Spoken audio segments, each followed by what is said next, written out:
Lopez making his second start with the Phillies. His first start, he went 6 1/3, struck out 4, and allowed just 6 base hits. Yeah, that's why the lineup's different tonight, because you have a right-handed pitcher out there. Some more left-handed hitters in the lineup. Scouting report on him. Big thing with him is he needs to hit his spots, which he did very well in that game against the Mets. And right there, he throws a pitch on the outside corner for a strike.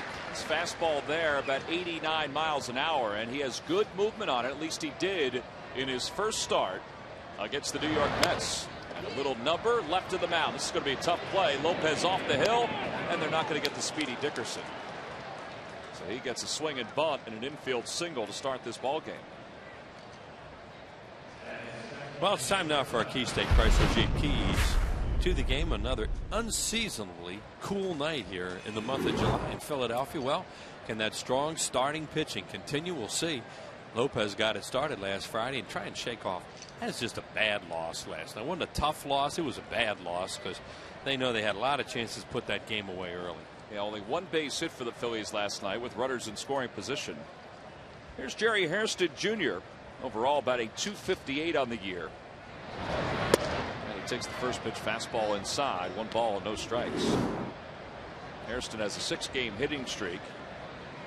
During that time, he's hitting close to 400. And he has been filling in every day at shortstop for the injured Alex Gonzalez.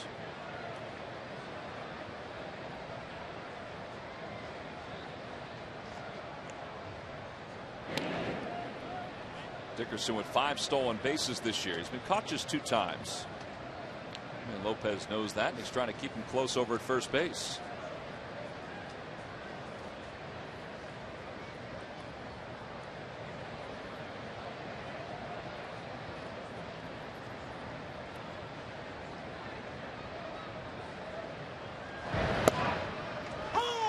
Talking to Sam Perlazzo, who is the Phillies' third base coach and Rodrigo Lopez's former manager with the Baltimore Orioles. You know, Sam was saying that what he saw on Friday night from Lopez was what he remembered from Rodrigo Lopez when he was with Baltimore. He said he never really overpowered you. He said his fastball was normally in the high 80s, and he said he had great movement then, and he thought he had really good movement against the Mets as well.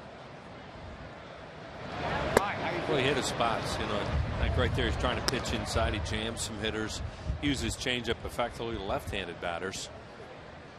You know, because when you don't throw real hard, you really can't put the ball in the middle of the plate that often, or you will get hurt.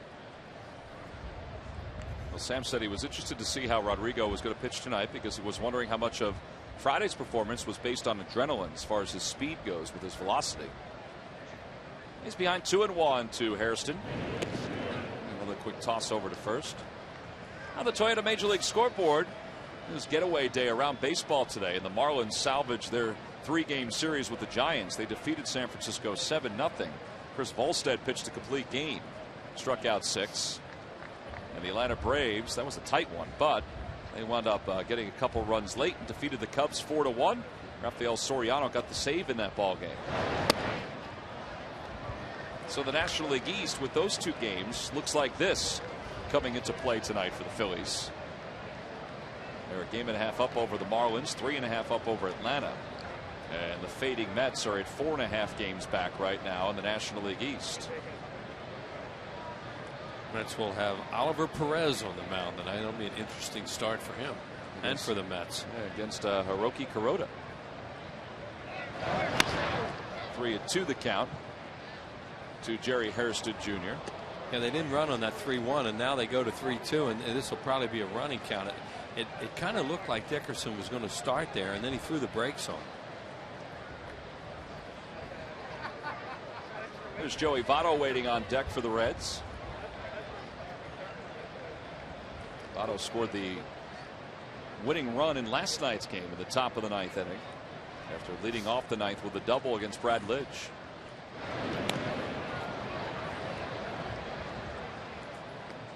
Just throwing over there. You know, the odds are he's going to run here. He might want to try and make something happen here in the first inning. Lopez does not look like a strikeout pitcher necessarily, so a guy that you would run on a count here, 3-2. Runner does go. The pitch is hit towards shortstop. Jimmy's got it. His only play is to first. And they get Hairston Jr. 1 away. One pitch earlier, it's a double play. Yep. That's why you run 3-2. You know, manager has to size up the pitcher who's out there, the hitter, you know, whether he's likely to strike out. If the guy's going to strike, be a strikeout pitcher, if he's a ground ball pitcher, in that case, that's a no-brainer, really. You're going to run there. And they stay out of the double play. And the Reds have a runner in scoring position here in the first for one of their more productive hitters, Joey Votto, who has hit in 10 straight games. Overall batting .359. He's just 2 for 8 in this series, but one of his 2 was that double to start the 9th inning last night with nobody out. He went over to third on a sacrifice and wound up scoring what turned out to be the winning run. And he's got a runner in scoring position with Dickerson on second base. Then they spin back and throw back, and he just got his hand in. Boy, it looked like they had it. Sure did. Dickerson has long arms, and as you said, Tom was able to get his hand in. That was a great timing play.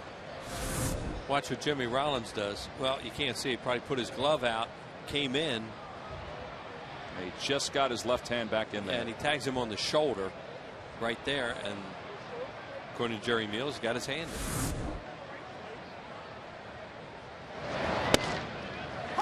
Well, if he does anything, he keeps Dickerson a step or 2 closer to the second base bag now. He got his attention. Yep. And the count, 1 ball and 1 strike to Votto. Votto last year was just the RBI title away from the Triple Crown among rookies. Giovanni Soto had more RBIs than him, but he had a better batting average and more home runs than any other rookie in the National League last year. And he established a Reds record for home runs by a first baseman in their rookie season.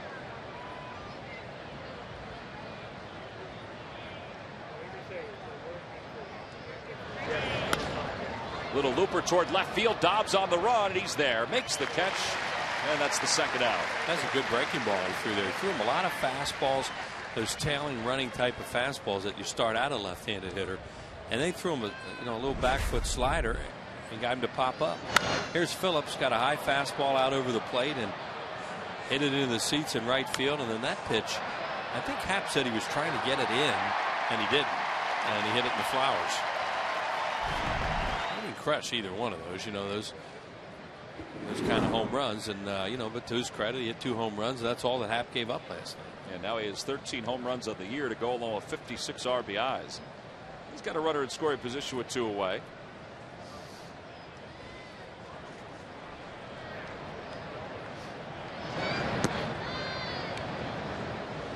This is Phillips' 4th season with the Reds.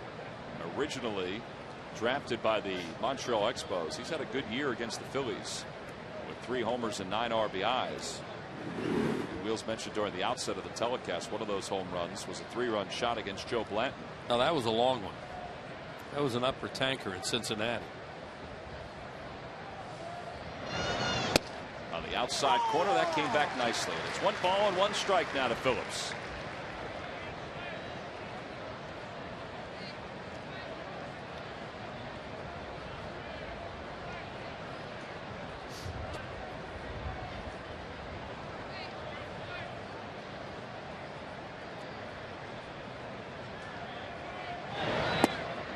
Pitch. And 1-2 the count. The slider. He'd thrown him a changeup before that, and that was a good breaking ball. It's a nice tight little slider.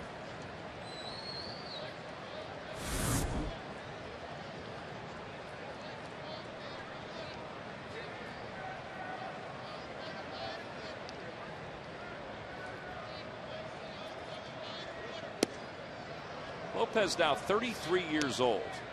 Originally came to the major leagues out of the Mexican leagues with the San Diego Padres, and then eventually established himself as a pretty credible big league pitcher with the Orioles. He won 15 games twice with the O's, won 14 games one other time.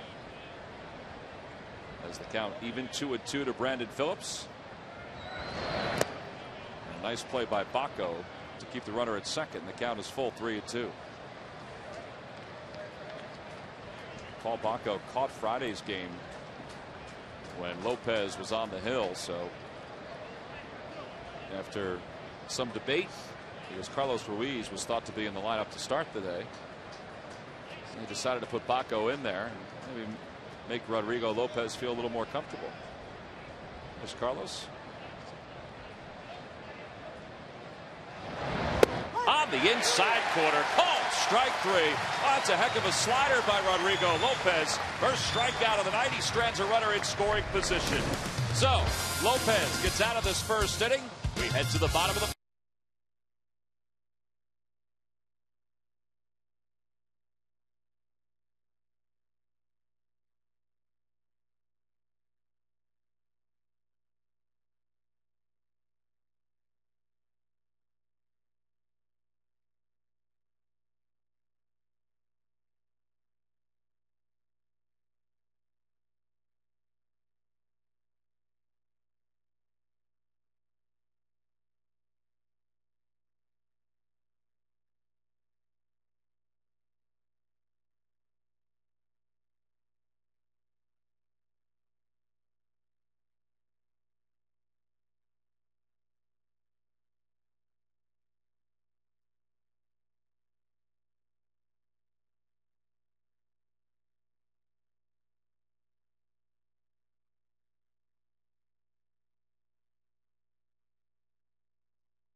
center fielder bats second. Chase Utley, the second baseman, hits third. Ryan Howard's over at first base batting cleanup. Jason Worth, the right fielder, hits fifth. Greg Dobbs is in left field batting sixth. Pedro Feliz over at third base hits seventh. The catcher tonight is Paul Baco. He'll hit eighth. And batting ninth and pitching is Rodrigo Lopez. And they will face right-hander Homer Bailey, the 22-year-old from LaGrange, Texas. One of those Texas schoolboy legends, Homer Bailey. Had a great high school career and #1 draft pick, 7th overall. That's what he's done. He's been back and forth to AAA Louisville a few times. But you see, he's pitching pretty well right now. You see, his walk strikeout ratio is not good, and that's the whole thing. He has a huge upside if this guy can throw strikes consistently because he has great stuff. Well, his walk strikeout ratio was fine in the minor leagues. It's just been very different up here in the big leagues.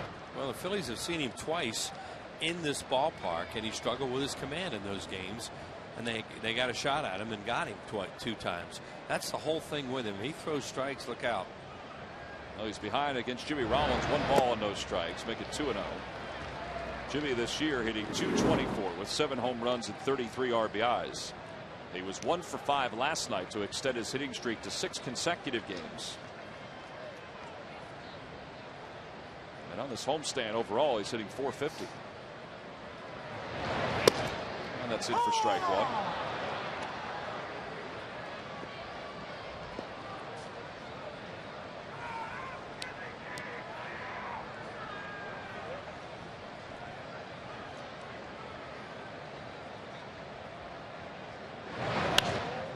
Off the hands, and the count is even 2-2. One of the good things about Jimmy's resurgence over the last few days are the number of runs he has scored. He has scored 7 runs in 5 games so far in this homestand, and he's walked 5 times, which coupled with the base hits means he's getting on base. He's been on base 14 times on this homestand, and he's called out on strikes to start the bottom of the first. Called a high strike on him early in the count, and then that way it's one of those things. All right, which is it? Is it high or is it low?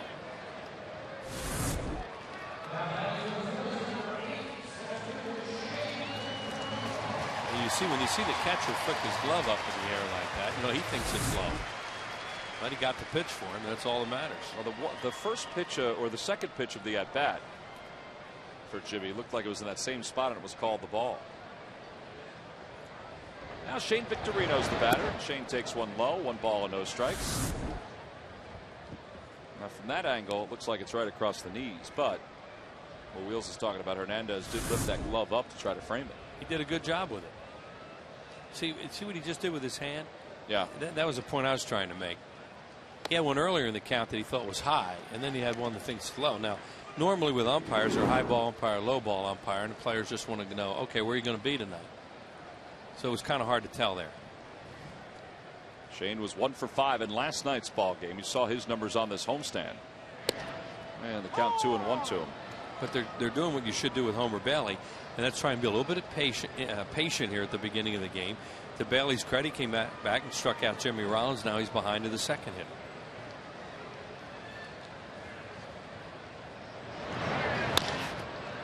To first base, that's a fair ball. Votto throws to Bailey, and he wins the race against Victorino. 3-1 on that putout. Shane was hustling up the first base line. That was a good play by the Reds. Votto had to throw that a long way and hit a moving target against a really fast runner, and they executed. See, this has to be perfect for the Reds. It's over the bag, so it's a fair ball. Now Votto has to hit Bailey on the run. Just got it. Everybody did their job there. First baseman, the pitcher, and Victorino busted it down the line. So Bailey's got the first 2 outs here in the bottom of the first. Now Chase Utley will stand in. Utley is 1 for 5 lifetime against Homer Bailey. And Chase, like the first 2 hitters in this lineup, has had a good homestand so far. He was 8 for 17 on the homestand, hitting .471. Lucky McDonald's Phillies home run jackpot contestant is Kate McKay of Egg Harbor Township. If the Phillies hit a home run in tonight's ball game, then Kate will win $100. Introducing McCafe coffees at McDonald's, a new line of lattes, mochas, and cappuccinos. Victorino and Rollins talking over what they saw from Homer Bailey.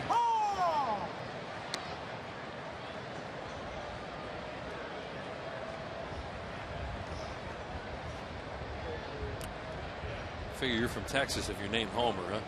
Named after his grandfather. That's a heck of a name, huh? That is. I mean, this is as pure a baseball name as well as Chase Utley. Great. Now the Toyota Major League scoreboard. Dodgers have taken a 1-0 lead over the Mets in the top of the first. Mark Loretta, an RBI single. Mets have lost 4 in a row and are 2-9 in their last 11 games. Well, they didn't get much good news according to that story out of New York today with all their players, that none of them seem to be close to coming back, including Wagner.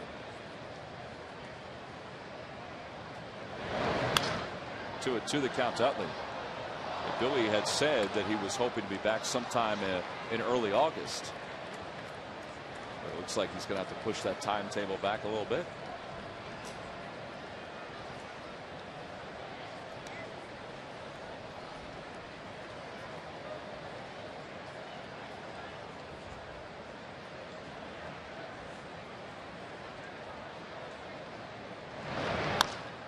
In the air to left field.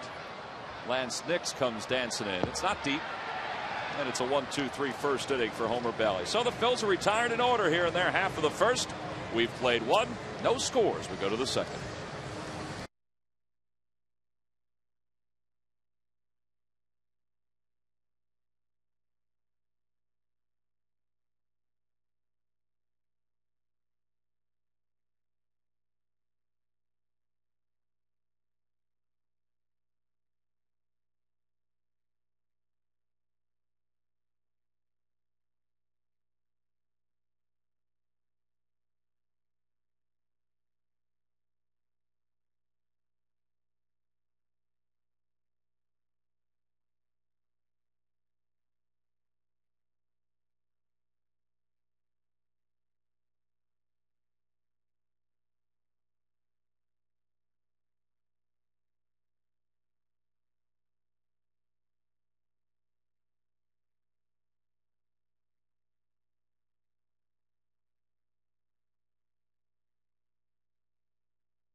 2009 season, Turkey Hill will contribute $100 for each Phillies victory and 5 cents for each carton of Phillies Grand Slam ice cream, sold to support the Phillies youth baseball and softball programs. Top of the second inning, Lance Nick starts things off. A good moving fastball from Rodrigo Lopez, and he's ahead, no balls and 1 strike. Nick's overall hitting .251 with 7 homers and 21 RBIs. He has 6 career at-bats against Rodrigo Lopez. And he's 1 for 6 in his previous appearances against the Phillies right-hander.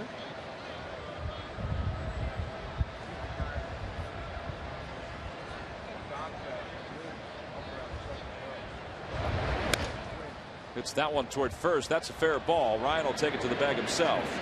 And 1 away.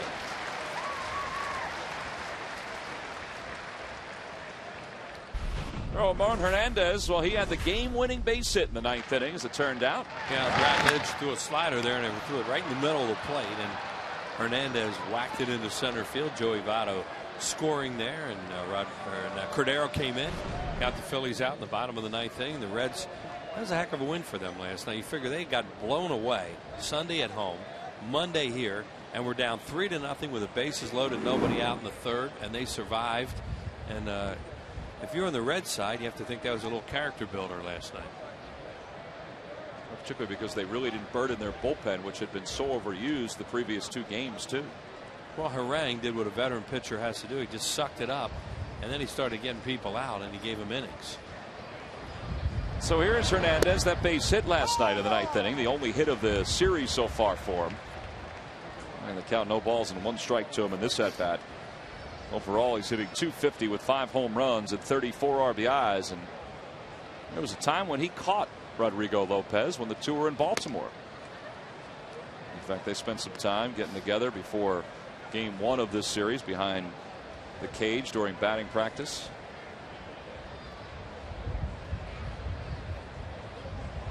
Sometimes catchers, they can hit the guy they caught because they think like it. Doesn't always work that way, but many times that will happen.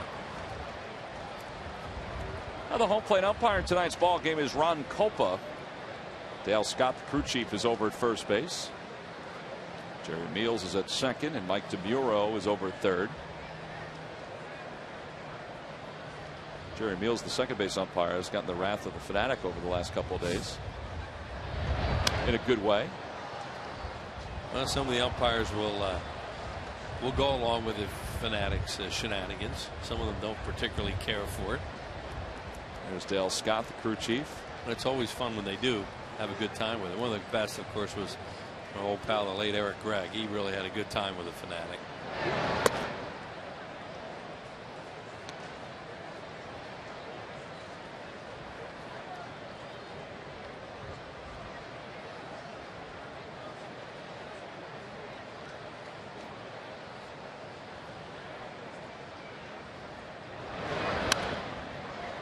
Hernandez stays alive. The count remains 2 balls and 2 strikes.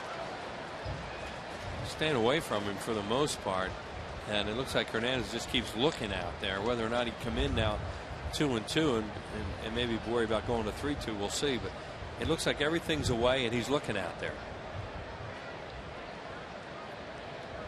Well, Baco's going to set up away again, and it's outside and high, 3-2. Well, he elevated a little bit, thinking maybe chase, or you get him to swing through one that he's fouling off.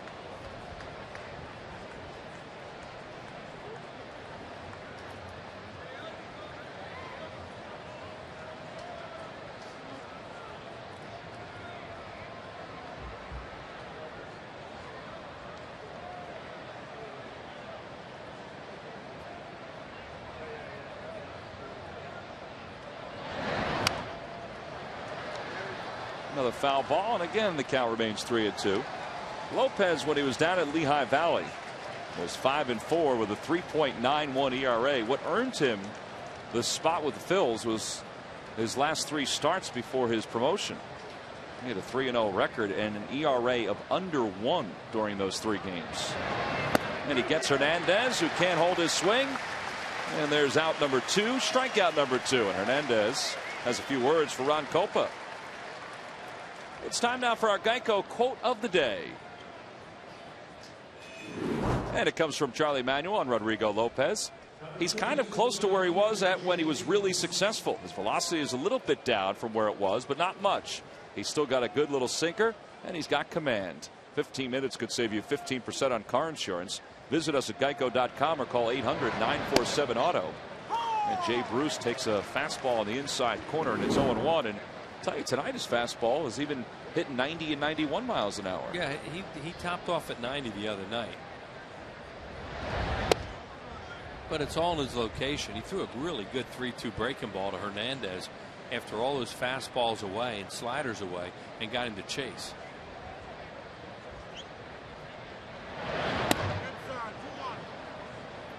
Jay Bruce with 18 home runs and 41 RBIs for the Reds. And for the third straight game, he's batting in the number 7 spot.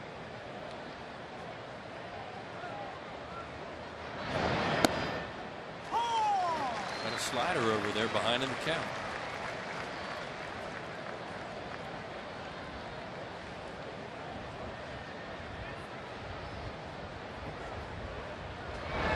On the inside corner, called strike 3. Third strikeout for Lopez. And that one was a fastball at 90 miles an hour that came back over the inside part of the plate. So Lopez with 3 Ks.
To Philadelphia, Jamie Moyer shows off the secret to his changeup and check in on the development of 2007 first-round pick Joe Savory. Catch Phillies Clubhouse presented by Cherry Hill Toyota Scion Thursday at 4:30 and 11 on Comcast Sportsnet. Joe Savory it's not only off to a good start, he's having a great year.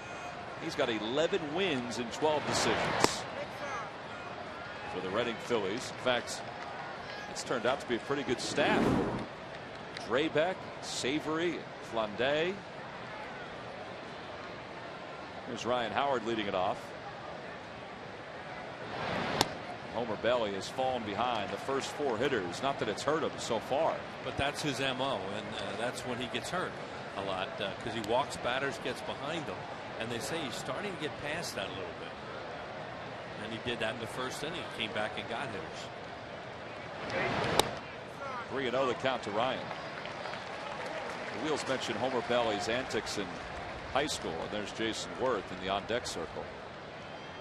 The man had over 500 strikeouts in just over 200 innings of work. They get those schoolboy legends, those right-handers out of Texas, and he's one of them. Line drive caught by Votto.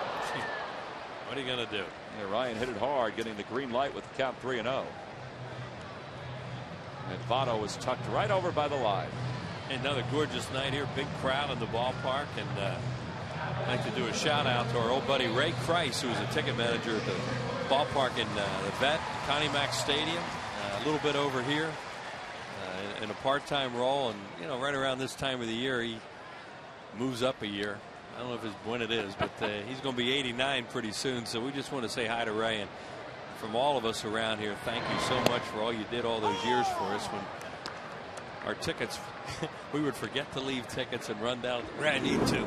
Really need two bad. We're a little tougher to do it now, though, Tommy. Yeah, Sarge does that now, though. Well, that's true. Jason Worth the opposite way toward the corner, slicing foul. Ray would have run him out of the office if he did it too many times. Now Sarge does it to our good friend Ken Duffy and Dan Goroff. Here's Jason Worth with a home run to right center field last night. Of course, he would love to get that next at bat that he had back, because he was the first guy to make it out with the bases loaded, nobody out, and Phillies haven't scored a run since. They were piling runs on the board, and it looked like they were going to do it again last night.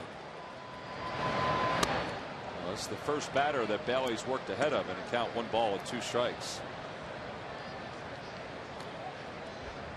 Last night was the strangest of games because the Reds had very little opportunities against Jay Happ, who pitched real well. And a call, strike 3. 5 in a row retired by Bailey, 2 strikeouts. And it'll bring Greg Dobbs to the plate. The Cubs lost to the Braves today at rainy Wrigley Field. They'll be in town Monday, July 20th to start a 3-game series here in Philadelphia. Tickets are available by logging on to Phillies.com. Wednesday the 22nd, a reminder, is a Citizens Bank Business Person Special. And it's a Model Sporting Goods. Kids run the bases after the ball game. So 2 night games and a day game. Greg Dobbs riding a 5-game hitting streak into tonight's ball game. He was 1 for 5 in last night's game. And he takes one a little low, 1 ball and no strikes. Bailey throwing mostly fastball so far. Mixed in a few breaking balls, but for the most part he is just throwing his fastball and getting away with it.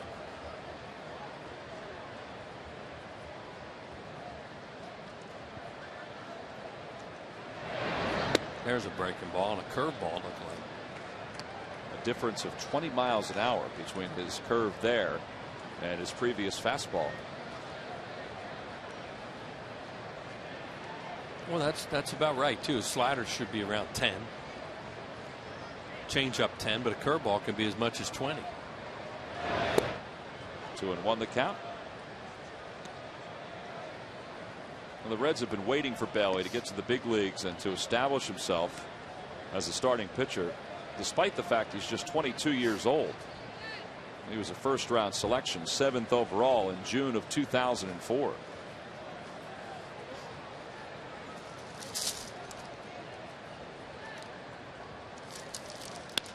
On the hands, a roller to shortstop. And Bailey again has a 1-2-3 inning. So Homer Bailey's faced 6. He's retired 6. We head to the 3rd. Still no score.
Who was the first Reds batter ever to strike out 4 batters in 1 inning? The answer will be revealed in the 7th inning. What do you think, Wills? You got an idea on that one? Well, you know, for a second I thought I did, and then I remember Andy Ashby did that for the Phillies in Cincinnati one night. So it wasn't, obviously that's not the answer to the question, but no. I remember Ash doing that in his first tour of duty with the Phillies when he was a young pitcher, and it happened at Cincinnati. Edwin Encarnacion leads things off here in the top of the 3rd. Which does nothing to answer that question. Well, but you gave a little, little lay of the land, a little history. Well, yeah. For a second I thought, oh, I know that. Nope. That's a tough one, though. I mean, that's as random as they get. Yeah, you just guess a Reds pitcher. I will say this: there are a couple former Reds pitchers in the ballpark tonight, and neither are the correct answer. So it's not Jeff Brantley nor Chris Welsh. Correct. Okay. 1-2 the count to Encarnacion. That one's rocketed to left field. Second base hit given up by Lopez. And the 3rd hit of the series for Encarnacion.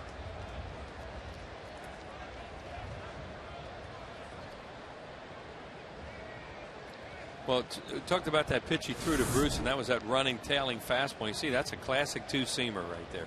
Well, that is a great shot. How you throw a 2-seam fastball, and he wants to make that run back over the plate, and it just froze the left-handed hitter. That's such a great weapon, the left-handed hitter from a right-handed pitcher. Deli bunts one in front of the plate. It's a fair ball. Bacco to second. There's one. Over to first. What a play all the way around. It's a 2-6-4 double play. 2 outs here in the top of the 3rd. That's a good job by Bacco, but really a great job by Jimmy Rollins. He's laughing about it, but well, that could have been serious. Because the shortstop's really vulnerable in that play because they can't flash across the bag. You know, they're just kind of standing there. You'll see the throw is high. Bacco gets on it quick, and now throws high. Now watch what Jimmy has to do. He has to come straight down, and you're really vulnerable to get smoked by that guy coming in there. Here's another look at it. You know, shortstops normally can come flashing across the bag and protect themselves. Not on that play. Pretty good scoop by Chase Utley, too. Good job on the other end, yeah, by Utley. That was just outstanding all around. So very quickly here in the 3rd, 2 outs. And the count is no balls and 1 strike to Dickerson. Make it 0-2. You know, Bacco hesitated a little bit, too, Wheels, on that play, because I think he thought it might have been a foul ball. Right. And the job of the catcher there is to fire out there and let the umpire do that, not umpire yourself. Oof. Jimmy Rollins is thinking, you know, that was the same pitch you called on me. Yeah, you're right. That's exactly what he's thinking.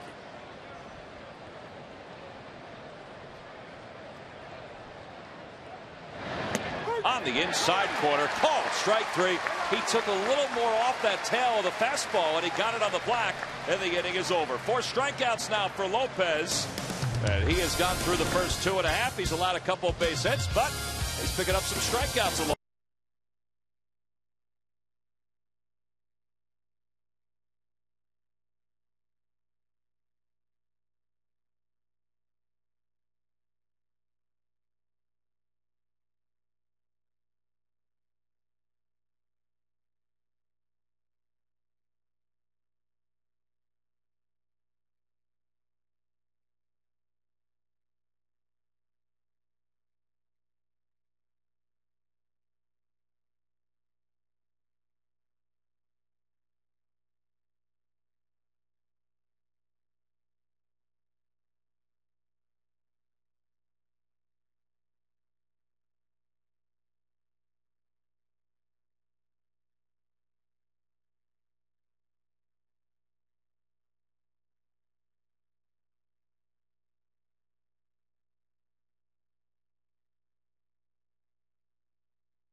last of the third, no score. Phillies looking for their first base hit, first base runner overall.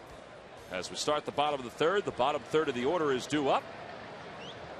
And another capacity crowd on hand on a gorgeous night for baseball here in Philadelphia. Pedro Feliz leads it off, and he takes a fastball for strike one. Boy, Lopez has a really good fastball that he's throwing to those left-handed hitters with 2 strikes and just freezing. Did it again to get Dickerson to end that inning. To center field, not that deep. And Dickerson makes the grab. All-star voting isn't over quite yet, as we've talked about over the last couple of days. Until 4 p.m. Eastern time tomorrow, you could vote for the 33rd and final player for each league roster.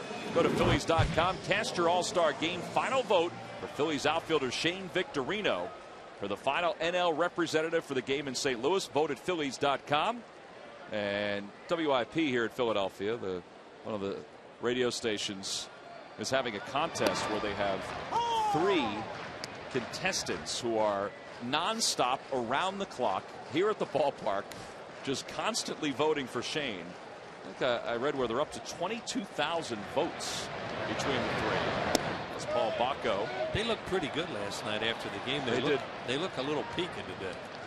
They were still kind of, they're still kind of wide-eyed when I walked in today. A lot of caffeine, they said.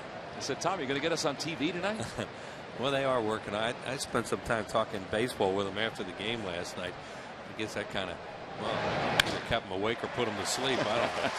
But they're really great young men, and they love the game. You can tell they really are baseball fans. Just the kind of stuff they were talking about. And they, as they're talking to you, they kept typing away. Yeah, Brendan Shelley from Harleysville, Pennsylvania. Mark Natal from Sewell, New Jersey. He slept for 20 minutes, by the way, over the last couple of days. And Ryan Leary, who's been up since 7 a.m. on Tuesday when he drove in from Wheels' beloved Penn State. Yes, he did. And again, the guy with the most votes, who clicks the most, he gets to spend some time around batting practice with Shane as Lopez lays down a bunt. Votto quickly turns and throws to second off the glove of Hairston, and everybody is safe. Probably sacrifice fielder's choice. We'll see how they score. The Phillies executed on that, and that time Votto took a chance. And it's a good chance because you got a catcher running going between first and second. Figure you have a shot at him, and if Hairston had held on to that time, he's probably out. Might have been, yeah. Here it is. It's not a great bunt. Votto's on it quickly. Bare hands it, but he's short hop. Hairston, yeah, he's out if he catches that. Right there, he would. Oh yeah, he'd been out by a lot. So I mean, it was the correct play. It's just they didn't execute. Well, they do score a sacrifice and an E3. Here's Jimmy Rollins. It's tough. That's a play. You score a sacrifice, fielder's choice, and just leave it at that. Wheels, I'm sorry. Correction. Fielder's choice, E3. No sack? No sack. I guess he figured it wasn't good enough bunt. 1 ball and no strikes. The count to J-Roll. He's 0 for 1. That's better than scoring an error in there. Well, they did get it. Yeah, fielder's choice, E3. Goodbye, Len. Jimmy went down looking his first time up.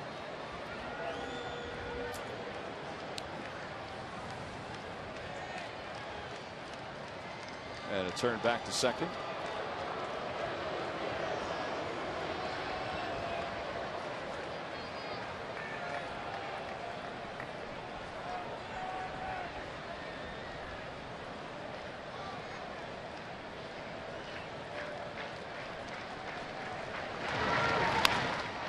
A looper towards center field. Dickerson coming on, makes the grab, and Bacco's going to be doubled up with a clean throw. And he is doubled up, lingering way off the second base bag, and the inning is over. Bacco thought he read it and thought it was going to drop in, but Dickerson with great speed, he closed very quickly. So the Phillies got a base running break, and then they made a base running mistake, and the inning comes to a close. We've played 3, still nothing on the board.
It winds down with the Citizens Bank Business Person Special on Thursday the 6th. And a Raul Ibanez pride of the Phillies print to all fans. And after the game, boy, it's an action-packed day at Modell Sporting Goods. Kids run the bases. You can order your tickets now by logging on to Phillies.com. And speaking of Raul, he was here today as the Phillies took their team photo. Had a base hit in last night's rehab start with the Lehigh Valley Iron Pigs. And he is scheduled, according to Charlie Manuel, to go out on another rehab assignment tomorrow. And the hope is that he'll play a full game. I would assume he's going to play up in Scranton, where the Iron Pigs are going to play the Yankees AAA affiliate. And then maybe this weekend play a couple of games before the All-Star break. And Gary Matthews joins us here in the top of the 4th. And Charlie said something very interesting yesterday, Sarge. He said that Raul still plans on going to the All-Star game. And Charlie said it's probably a good thing, because then for 2 days, he's going to get 2 full days of batting practice, play in the game, get some live swings, and it might help him as the Phillies get set for that series against the Florida Marlins. Yeah, just don't want to do too much in that All-Star game. In other words, to aggravate the groin, and I'm sure that they're making sure that it's all the way well. That's why they're taking so long. Jerry Hairston leads it off, and he breaks his bat, or loses his bat. He didn't break it as it goes over toward his on-deck circle. That youngster down there with the Shane Victorino Hawaiian lay, as the Hairston bat goes whoop, right out of his hands. Right out of his hands. Again, just not enough either pine tar or that Manny Mota stick, which is really, really sticky. See your friend Dusty Baker kind of bounced away from that bat, huh? Yeah, I'll be all over him later on. Looper over the head of Feliz. That's going to drop it for a base hit. Jimmy's on it quickly. Hairston's around first, and he stumbles. And that's a good thing he stumbled, because he's going to have to hold up there anyway. Nice job by Jimmy to hustle down to get that ball. And it's the 3rd time in 4 innings the Reds have the leadoff hitter on. Hairston hasn't been running a lot, but he is a stolen base threat. Ball he hit right off of his hands.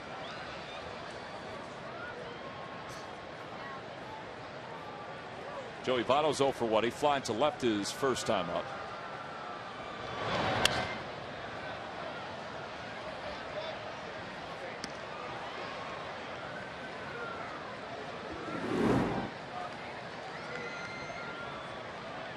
Votto spent time on the disabled list earlier this year with an inner ear infection, but also spent a second stint on the DL with an anxiety disorder that he hadn't disclosed to anybody on his team until he came back.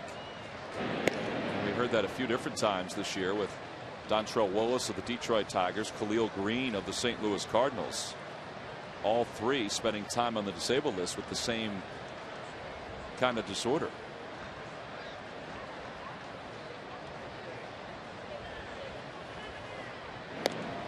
That Votto's case, it's difficult for him to even walk, lost his equilibrium. It's difficult to hit, obviously, if you're at the plate and you're a little bit dizzy or you're not able to know exactly what's going on around you.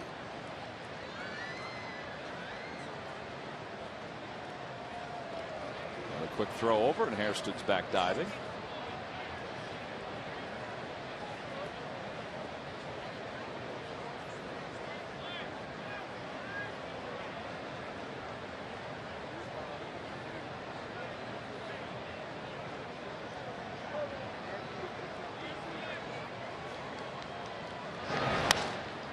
That one's a liner to the gap in right center field. Victorino got a great jump, and he looked at Jason Worth, thinking that Jason was there, and it's going to be a base hit for Votto. Well, you don't see those 2 guys making mistakes or not knowing where each other is during a particular play, but that was a catchable ball, and it just dropped between the 2 of them. No question about it. I thought that Victorino should have actually caught that ball. You can see that they're talking about it.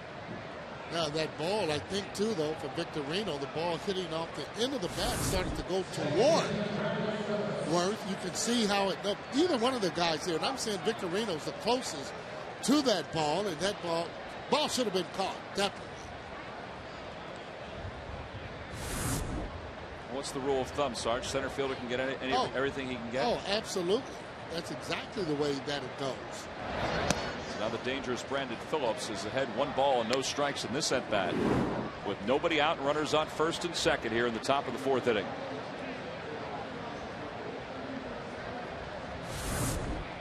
Take another look at it. Well, Jason didn't have a chance to catch that ball because it wasn't really hit hard enough. Victor Reno closer to the ball would have made an easier play out.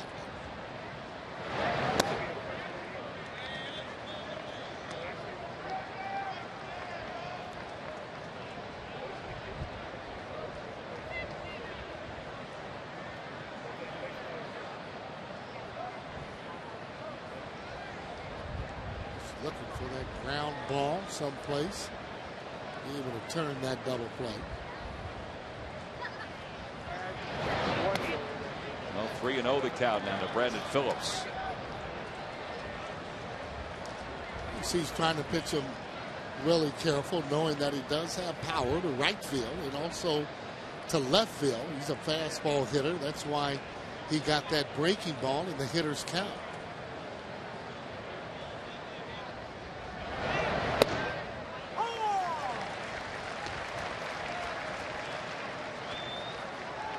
Lopez, when he was down in AAA, only walked 13 in 71 in the 3rd innings. Oh, that's his thing. Good control, good location. He has a handful of 3-ball counts already tonight, behind 3-1 with 2 runners on here in the top of the 4th. Ball 4. First walk issued by Lopez, and now the bases are loaded as the first 3 hitters in the inning reach base safely.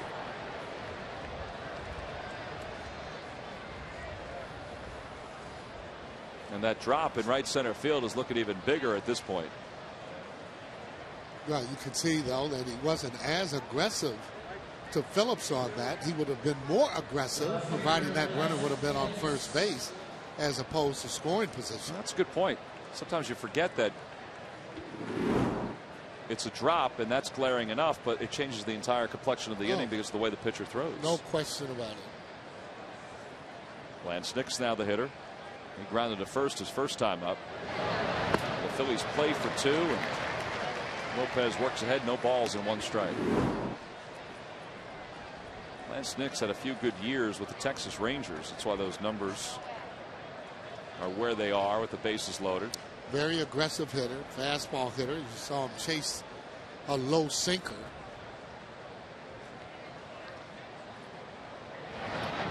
Pulls that one right side. It's into right field, a base hit. 1 run scores. Stopping at 3rd is Votto. That's all they'll get. And the Reds lead it 1-0 here in the top of the 4th inning.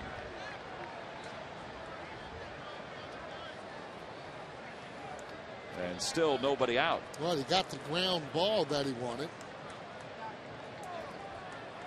Just in the hole. Pretty good pitch. He goes out mixed and hooks that ball right in the hole. No chance for Chase to get it. See Hairston crossing the plate.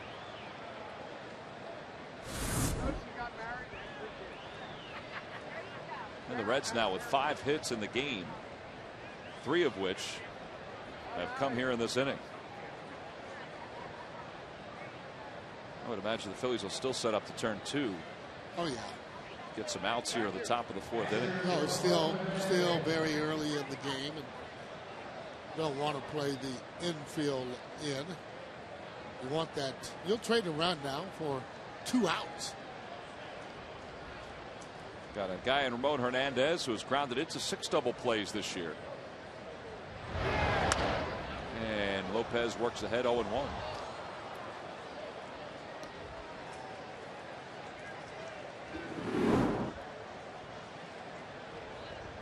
Reds are a .500 team. They're 41-41. They have struggled to score runs for most of this year.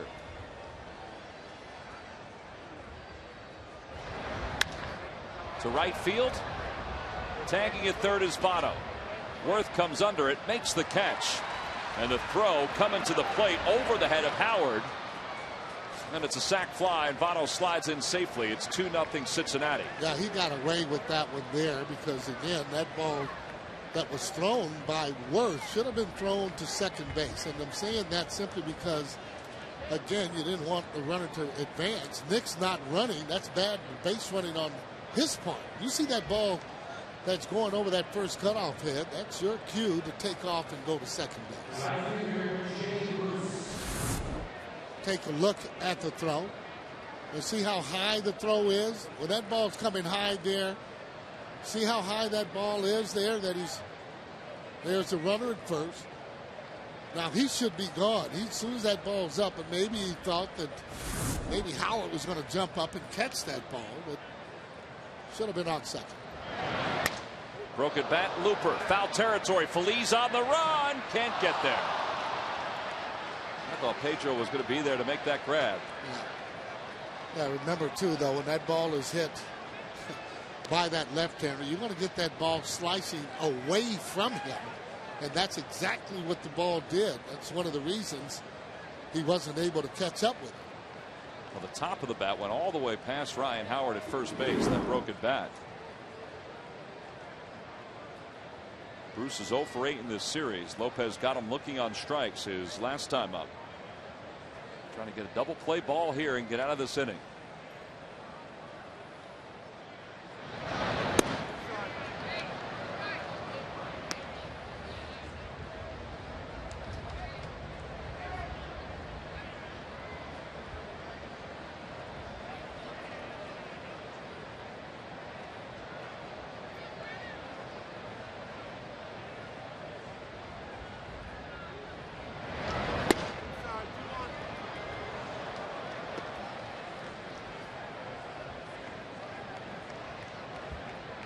Really trying to be almost too perfect with the pitches, but again, trying to get that ground ball.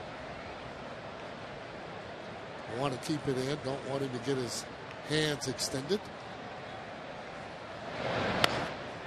He got his hand extended there, but it's a foul ball. Well, He's a strong kid. Yeah, he has 18 home runs. He can hit that ball out of the ballpark, no question. Usually left-handers or low ball hitters.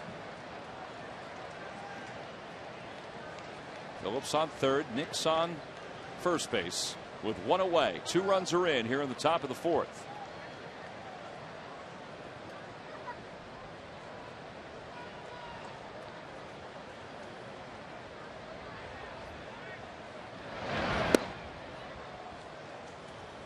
Such a different complexion to this game for Lopez than the game on Friday that Rich Doobie and everybody else watched, and it's an unbelievably slower pace with all the base runners. Well, it'll happen that way. Again, Lopez trying to get that perfect pitch, get that ground ball. He does get the ground ball. Utley tags Nix, has time, throws out Bruce. 4-3 double play. Little damage control by the Phillies. And for the second consecutive game, Chase Utley's able to pull off that double play. Reds lead it 2-0.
Jefferson University Hospitals. Call 1-800-JEF-NOW. And by Coca-Cola, the official soft drink of the Philadelphia Phillies.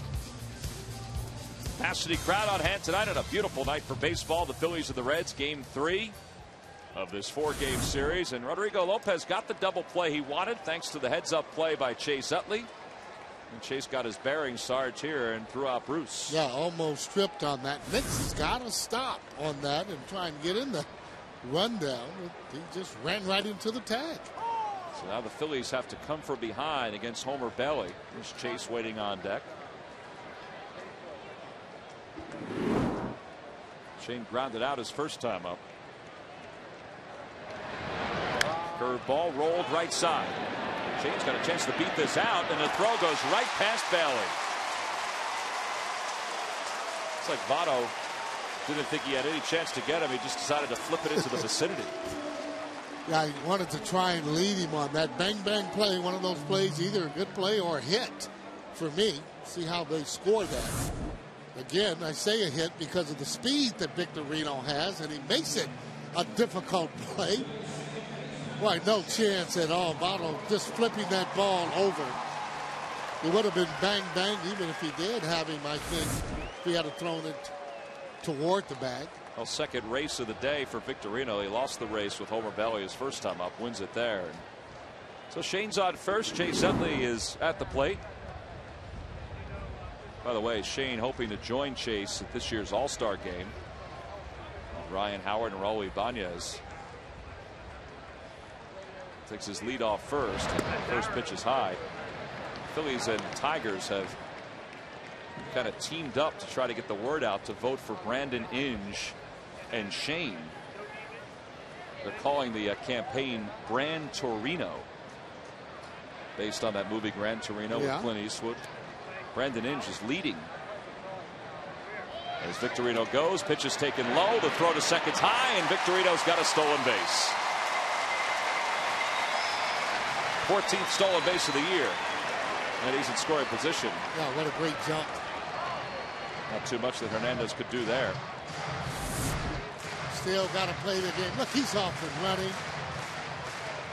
Oh, he just goes in very easily. Head first slide there. Notice how he had to keep his hand right on the bag. Harrison taking that and keeping his glove right on the hand there, Victorino. RBI situation for Utley, ahead 2-0. 3-0. Anyway, the campaign, the combination campaign between Victorino and Brandon Inge, called Gran Torino, is because the San Francisco Giants and the Texas Rangers went into cahoots with Pablo Sandoval and Ian Kinsler, trying to get, you know, each ballpark to vote for the other. And Utley sends one in the air deep to right field. Bruce going back, has room, makes the grab. Victorino tags from second, and he's going to go to third. That one had a whole lot of topspin on it, and that's why it stayed in the yard. Yeah. I think he caught that toward the end a little bit, just because of the way the wind is going. When you hit them in that particular area, you get them on the good part of the bat, they go out of the ballpark. Good read, however, by Victorino getting over to third. See that ball there? Maybe it got in on him maybe a little bit. Boy, I thought he might have had a chance to hit it out. Victorino getting over the third base. So Chase is retired. Runner on third, one away. Ryan Howard the batter. Howard is lined out and is behind 0-1.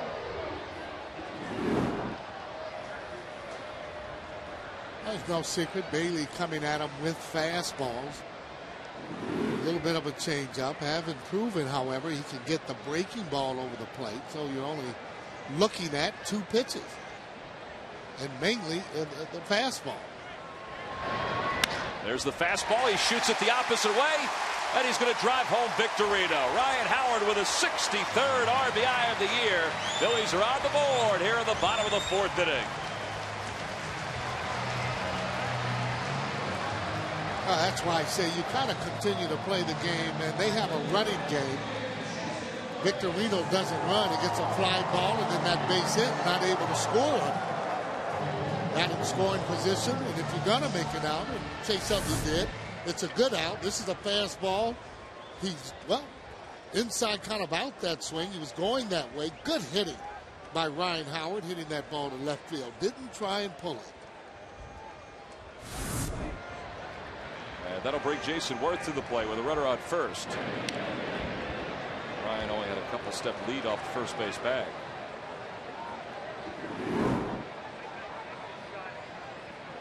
Jason went down looking his first time up.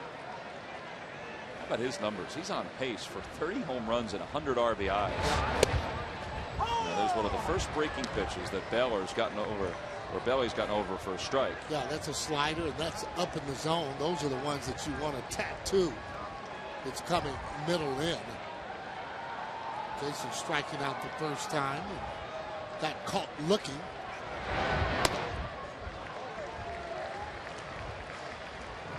Well, you look breaking ball at this guy, I don't know. Throwing the ball 95, 96. That's what he was struck out on, was a fastball. A little easier to adjust. Looking at fastball, if you get the curveball, you can adjust a little easier in the opposite way.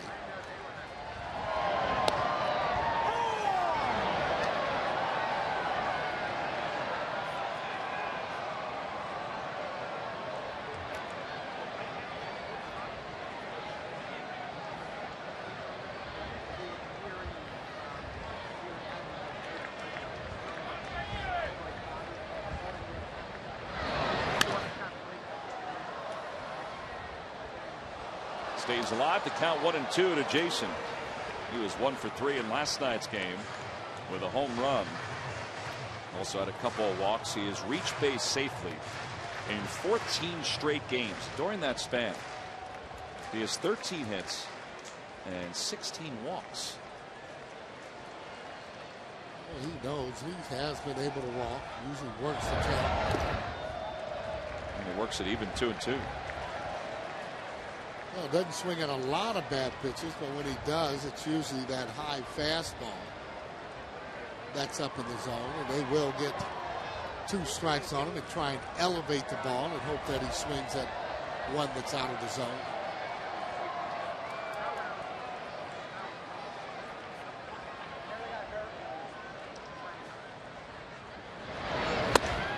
And he's down on strikes for the second time in the ball game.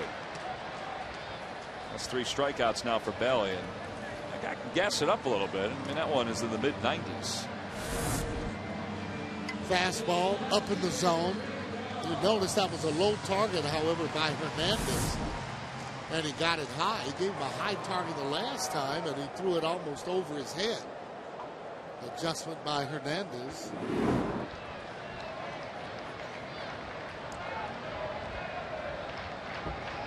The Phillies got a run back on the RBI single by Ryan Howard. He's still at first with 2 outs. Greg Dobbs the batter. Dobbs down in the count 0-1. Continues to pump those fastballs. And that one at 94. Guy should be going up, sitting on fastball in a particular zone. And once he starts throwing breaking ball and proves that he can throw it over, then make the adjustment to the breaking ball. Other than that, it's just stay hard.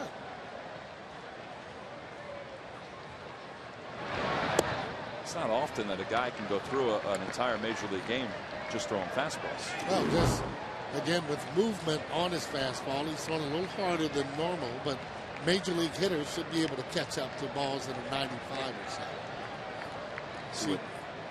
See what Dobbs has done in his progression this year. A lot more at bats over the last couple of months. Pulls that one. That's going to be a base hit. Dobbs now with a 6-game hitting streak. Howard's not going to test the rocket arm of Jay Bruce. And the Phillies have 2 runners on with 2 outs. Good at bat by Dobbs, being able to pull that ball, and then nothing special about him throwing fastballs after fastball.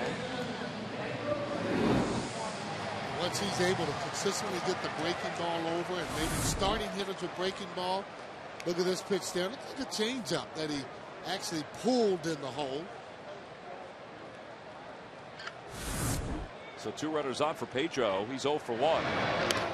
And he just gets a piece of an outside pitch from Bailey. It was a slider. It's over, no balls and 1 strike.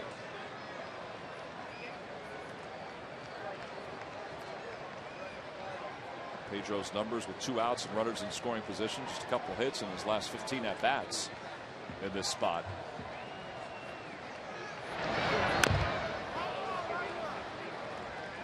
He's reaching again at that slider. Yeah, pulling off is what he's doing. Because other than that, your shoulder would be in. And that's when we talk about your shoulder staying in. And if your shoulder's going right back toward the pitcher, that particular ball would be hit up the middle or to probably right field, right center someplace. When you come off the ball, you're just swinging around it, and that's when you're going to get those ground balls, and it won't be hit very hard.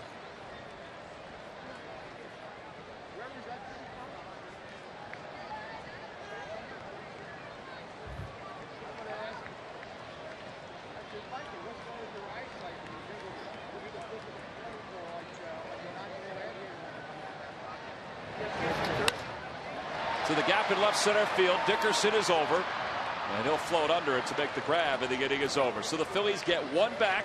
They strand 2, pick up 3 hits. We've played 4. It's 2-1 Reds.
Well, if you wandered around Citizens Bank Park today, you saw some of the members of the Phillies Baseball Academy. That's right, baseball for girls and boys ages 7 to 14.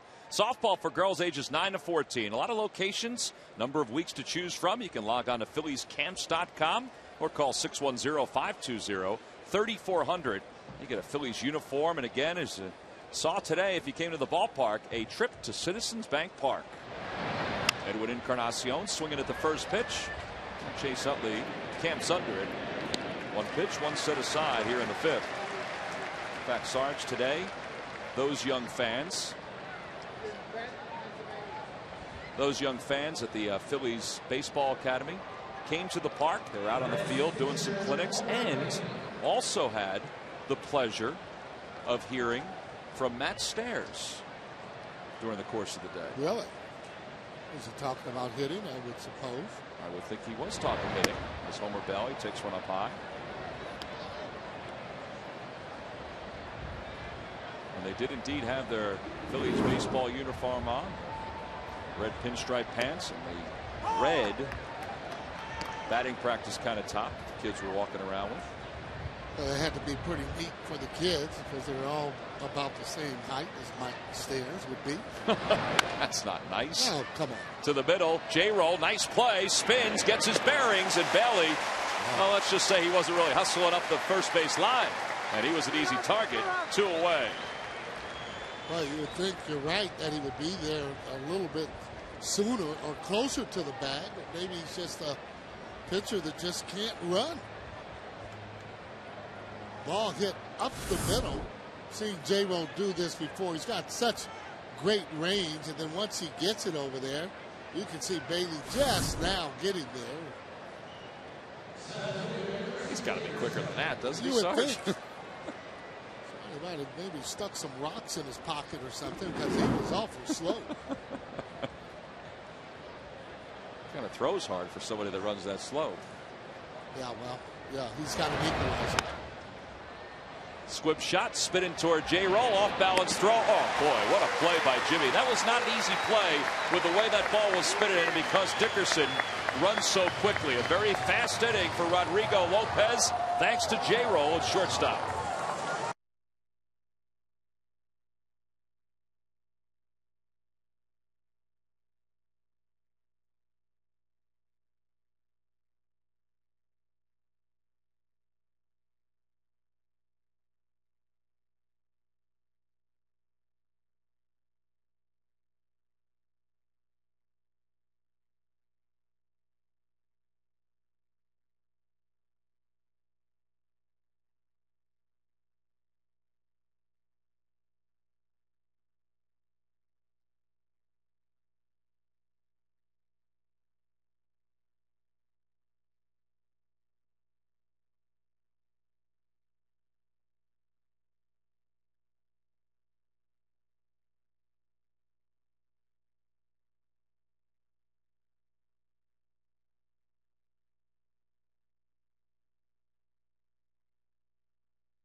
As well.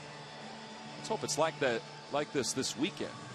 Everybody's off from work and get a chance to enjoy maybe a weekend at the shore or a weekend here at the ballpark. I mean, it is comfortable here tonight, Sarge. Well, it doesn't get any better than that. Flags kind of blowing out a little bit. Great night for a ball game. Great night for a win for the Phils if they can start hitting the ball. Make this little comeback. Well, Paul Bacco's 1 for 1, leads things off against Homer Bailey. And he works ahead 1-0. Something kind of interesting taking place right now. Chris Coast is in the on-deck circle for the Phillies. And Chad Durbin is up and loosening in the bullpen for the Phils. And it's 1-1 to Bacco. I mentioned that Rodrigo Lopez had a very quick top of the 5th inning. I mean, his pitch count is nowhere near concerning, but the fact that he's not in the on-deck circle, well, that might be a concerning sign. I would think so.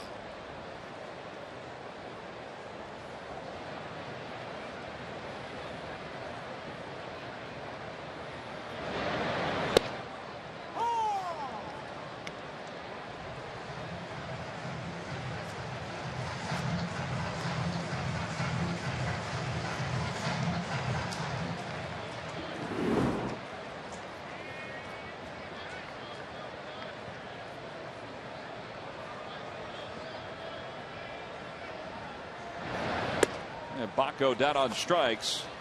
He was a little unsure as to whether he should swing on that pitch, and there's 1 out. Our minor league players of the week in the Phillies organization, B.J. Rosenberg from the Lakewood Blue Claws. They won the first half of the South Atlantic League, so they've already qualified for the playoffs as the second half is well underway. And Sebastian Valet of Williamsport, in 6 games, boy, he had 450 with a home run and 7 RBIs. So those are the minor league players of the week. The Blue Claws and the Crosscutters. And Chris Coast pinch hits here with 1 out here in the bottom of the 5th inning. Yeah, swings at a slider, breaking away. And That's what would make him a very good pitcher if he could continue to throw a slider in that spot.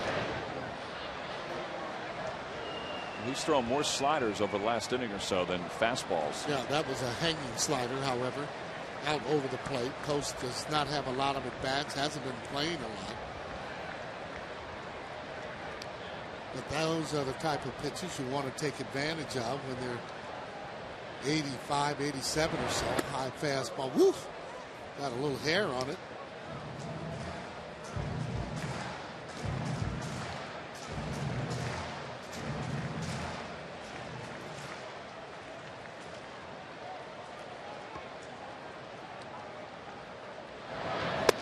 Down on strikes, 2 away. That's just good old-fashioned hard fastball up and in. And Homer Bailey's doing a little strutting on that mound there. Fastball there. No chance for Coast as the ball just goes right by him. Again, when you haven't been playing and getting a lot of at-bats, that's a very difficult pitch to hit. That's 5 strikeouts now for Homer Bailey. 2 outs, bottom of the 5th inning. And Jimmy's up for the 3rd time tonight. He's 0 for 2. He has struck out looking, flied out to center field. In fact, his pop-up produced a double play his last time up. Yeah, one of the few breaking balls that he tried to get over looked more like a curve than a slider, and he'll probably go right back to the fastball. That's why I'm saying got to stay on that pitch.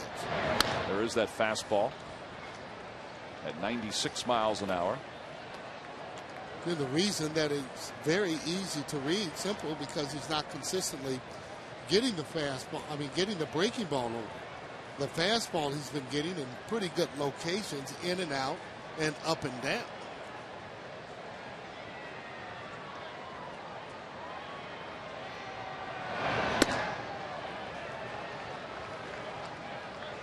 Charlie spent a lot of time yesterday talking about Jimmy Rollins and some of the things that he has done. He's talked about what Sarge has talked about with J-Roll over the last few games, moving closer to the plate with his back foot, opening up his front foot a little bit. And Charlie said more than anything else, his timing is better. And he lines that one through the middle, a base hit. That's a pretty good swing. Hands above the ball, Sarge, right? Is that what they say? Absolutely. Hands above the ball, and you don't want to swing at a ball that is over the hands.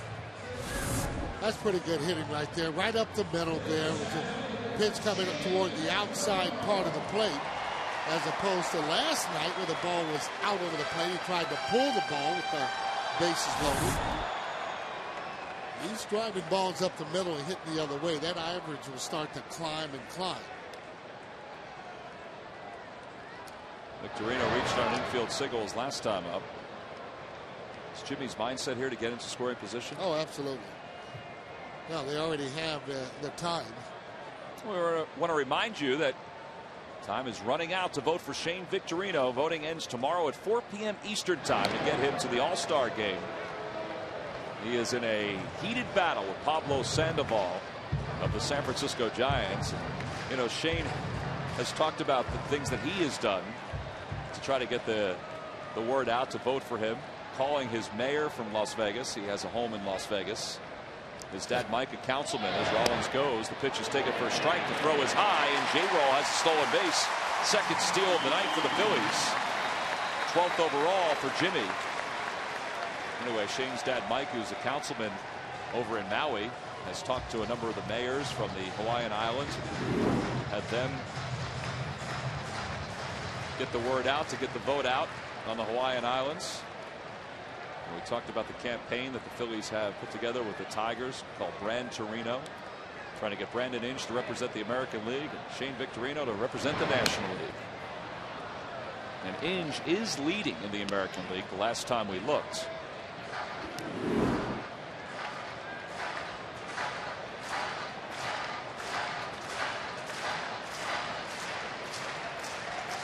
Who's keeping that running tally? And really, we should be able to see that, you know, where you're going up a little, coming down, and so on. Scoring would be good. What do you think about that, Tom? I think they should have it, you know, the constant ticker going. All right, if you vote 5 more times here, folks, you'll put Shane into first place. Tell you, I mean, it'd be a good thing because, I mean, how do you know? All we're going to do is wake up and they're going to say, well, this guy won. I mean, what is that? Give us some results. Give us some, you know, he's down by 1,000 or whatever it might be. Well, here are some results from up at Citi Field on the Toyota Major League scoreboard. The Mets lead the Dodgers 4-1.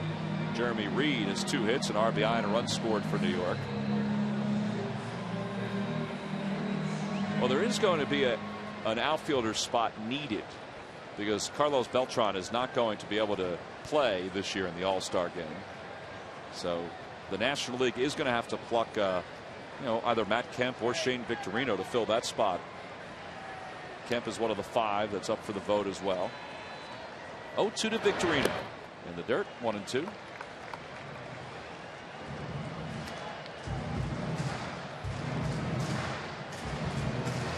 Victorino's case, I mean, especially with all the different charity things that he does, and especially there in Hawaii, just starts to give kids a lot more hope. And here's a guy that's not a guy that hits a lot of home runs, using speed and the ability that God gave him. I just think it would do so much for the kids and that are in Little League over there. And he does a lot for the kids there. And it's not to say the other guys don't, but we get a chance to see Shane Victorino quite a bit.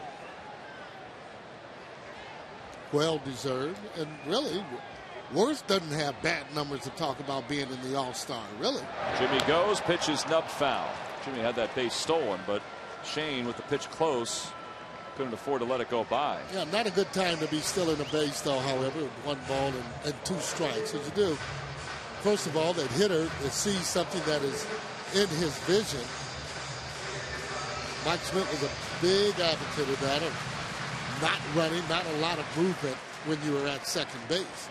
If you were going to go, he preferred you go early in the count. Any hitter would, but other than that, with 2 outs, just stay right there.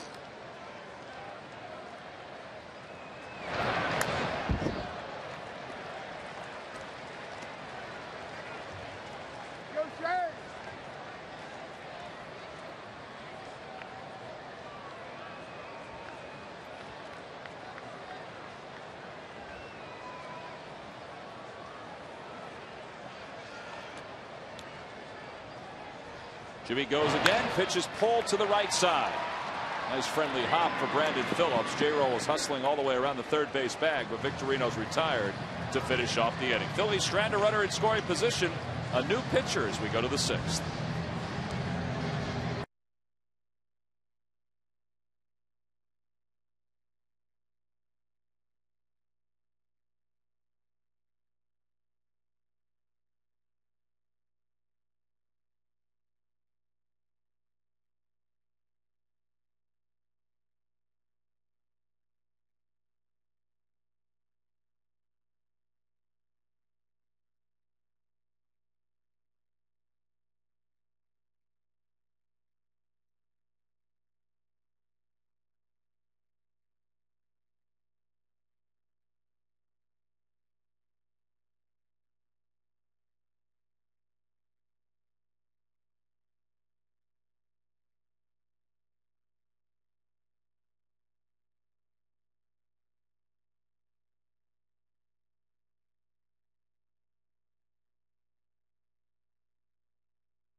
First trip to the All-Star Extravaganza after a tremendous first half with his new club.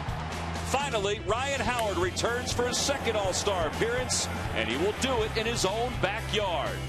The gateway to the West is open for the Phillies, and it is brought to you by Independence Blue Cross. We're here for you every step of the way. Oh, we mentioned that Shane Victorino is trying to get to the All-Star game to join his 3 teammates. You can vote now at Phillies.com. Voting ends tomorrow at 4 p.m. Eastern time. There are 3 guys that are voting round the clock in the Phillies cafeteria up here at the press room. So we hope you can do the same as well. I mean, Shane's looking forward to the opportunity to get out to St. Louis. Raul Ibanez will be heading out to St. Louis for the first time in his major league career, and he becomes the 3rd oldest player in Major League Baseball history to start an All-Star game in his first All-Star game. Wow. And one of the guys that's in that list, or on that list, is Babe Ruth. Of course, they didn't have the All-Star game until very late in Babe Ruth's career, and he was, of course, a starter. And we mentioned before that Raul is scheduled to play in a full game tomorrow with Lehigh Valley. We now understand that the Iron Pigs game, which was supposed to be in Scranton, is going to be at Lehigh Valley because there was some drainage issues. Correct. Up in Scranton. You knew that? Oh, yeah. Investigative reporter. 0-2 the count to Hairston as Chad Durbin takes over for Rodrigo Lopez here in the top of the 6th. Yeah, Leslie Gazelle actually had all that news and letting everybody know, but you were in here working, so you wouldn't have heard that. Well, Carl Graber got the email and he passed it along to us. See the numbers on Durbin. Yeah, the ballpark where the Scranton Yankees play is the old home of the Phillies AAA affiliate, Lackawanna County Stadium. It's not called that now, but they're having some drainage problems. Call strike 3. Durbin gets the first out here in the 6th inning, and Hairston better be careful. And he is barking at Ron Culpa, who quickly took his mask off.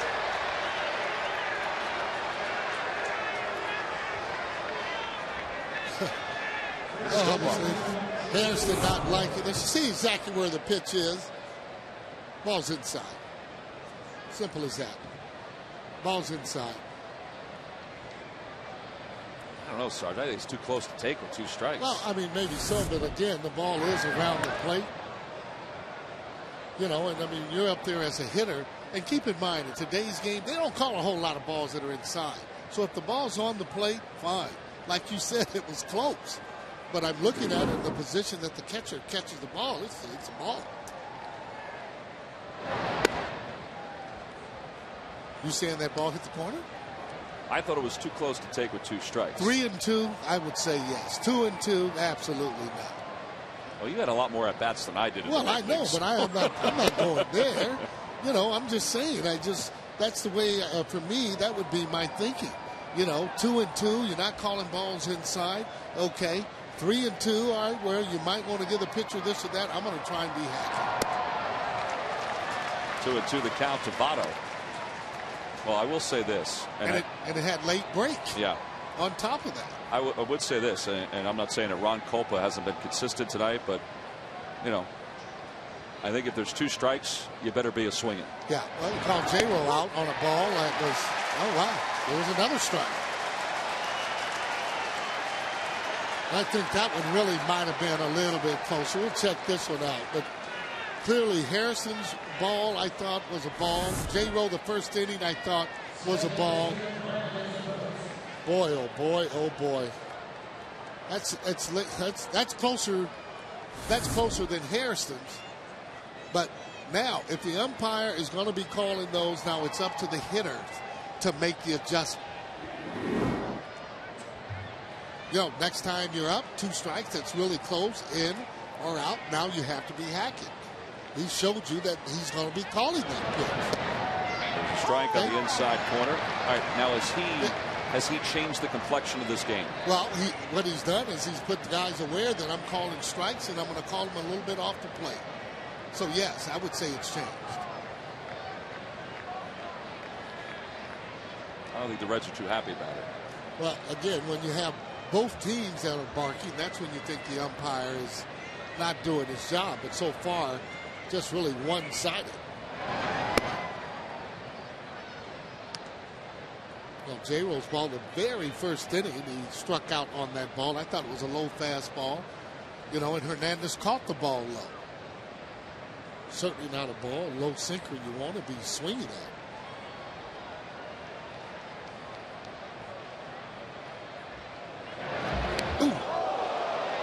Phillips, hit by that pitch, will take first.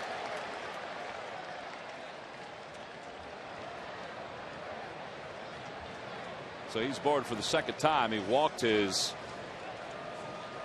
last time up and hit by the pitch here. Oh, it's a fastball. Kind of just got away from him. Right on his shoulder. No intent on that. He flicks the bat. Almost flicked that though very hard. You got to be watching out when you do it that way. You flick it that way. But Lance Nix the opposite way, backhanded by Feliz. Time, and the inning is over. So Durbin strands a base runner here at the top of the 6th inning. And the Phillies, well, they have the big swinging lumber coming up to start the bottom of the 6th with Chase Utley leading off.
McDonald's, I'm loving it.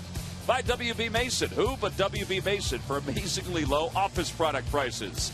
And by Southwest Airlines. Southwest Airlines is ready when you are. Go to southwest.com. Bottom of the 6th inning, 2-1 Reds. The Phillies will have 3, 4, and 5 leading things off. Chase Utley 0 for 2. He's flied out twice. And a breaking ball in there for a strike, and it's 0-1.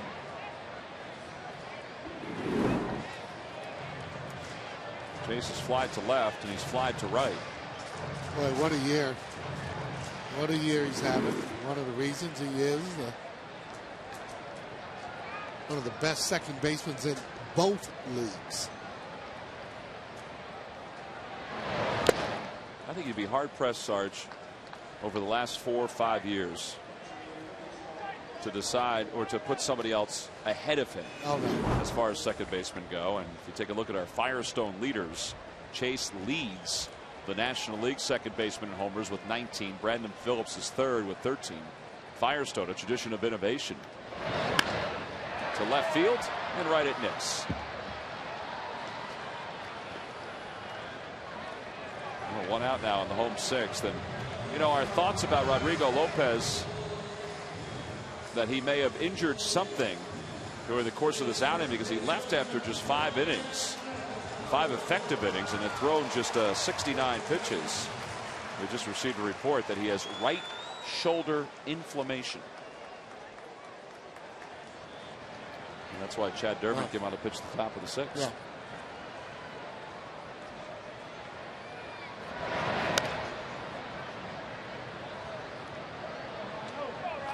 Bowman's starting to get the breaking ball over. He's done that to the first 2 hitters. Starting him off with the breaking ball. With the catcher, a good catcher will do that. Hernandez feels a little bit more confident that he's able to throw it. Then had him start Howard off with 1. 0-2 the count to Ryan. But Bailey's bread and butter pitch is his fastball, no doubt. As his career goes on, he'll end up throwing more breaking balls, getting a better feel for it. He was a #1 draft choice, too, for the Cincinnati Reds. Dusty like him? Oh, yeah. Guy that's throwing 95, 96, you can't help but to like, especially pretty big guy, as long as he's able to harness and throw strikes. You know, he has been a little while in some of the games.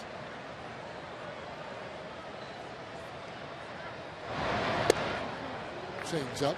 Oh no, fastball.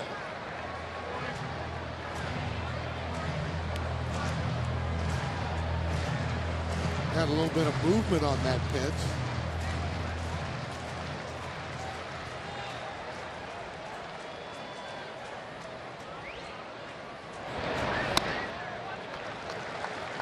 Well, Ryan's had a couple pretty good at-bats during this series against the Reds. He really has. And again, the better at bats he has, the more dangerous he is as a hitter, because he's not swinging at bad balls there in the dirt. But Ryan swings at strikes. There's literally not many pitchers that can get him out. Of course, that goes for most hitters, but especially a guy that can drive the ball out of the ballpark. And a lot of times, it's not the pitcher that's getting Ryan out, it's himself swinging at bad pitches. Breaking ball called, strike 3. 6 strikeouts now for Bell. That's the breaking ball that Sarge was just talking about. Wow.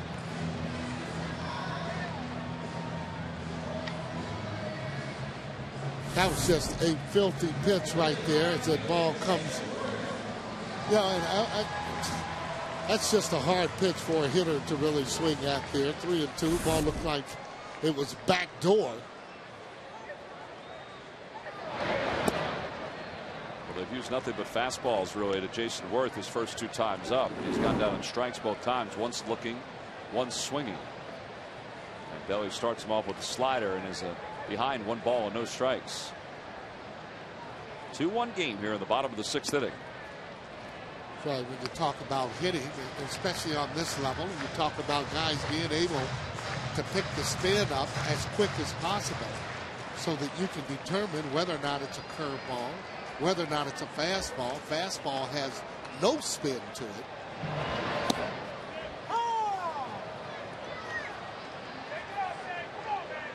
He's getting a little happy. A lot of times they'll be screaming from the dugout that he's going on sound as opposed to looking at them. But those are just pitchers' pitches. And again, hitters will have to adjust to that. When a guy throwing 94, 95, that's where it becomes difficult to go out and try and get that outside part of the plate.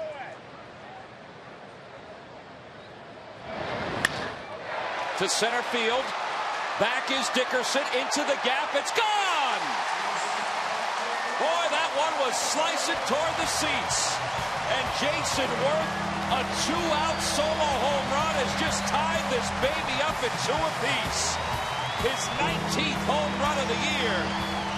And that was a bullet. And Kate McCabe of Egg Harbor Township, you just won $100, courtesy of the McDonald's home run jackpot.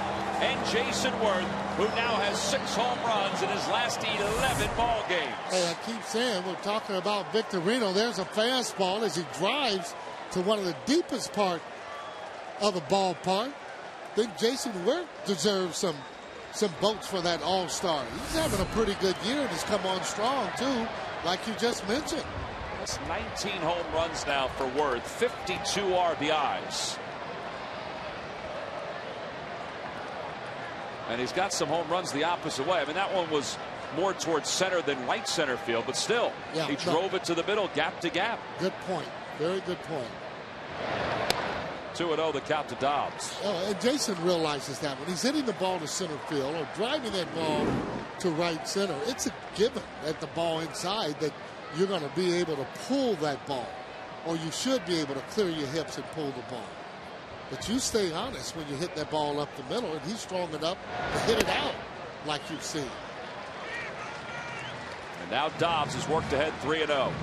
And the adrenaline is rushing for Jason. He's going to go back and take a look at that swing. I would too. Oh, I used to love to do that. Only on the good swings. Only on the home runs, though. They had video back then? Yeah, well, we were able to go back there with video, Dan. Absolutely. Never like to look at negatives, though. That meant strikeouts. There's a strike to Dobbs. It's 3-1. Well, that ball went a long way, and I mean, he got it, but he didn't really get it. The ball kind of came back a little bit. Boy, made solid contact. See you later. He's strong. It's more than 400 feet. This is why I don't understand why he doesn't stay on it a lot more, because, again, they're rushing the fastball on him, and he can hit anybody's fastball. This is upwards 95, 96. Has a tendency to bail at times, but when he stays in there, evident of his 19 home runs.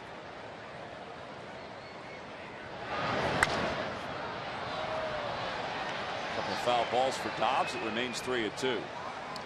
And then when you're hitting that 95 or 96, pitcher gets a little gun shy. You know, when you're throwing it by everybody, then he tends to, well, I can throw this fastball. But when, again, he starts to get hit with it, you end up having a few problems, and he won't be just throwing it and throwing it.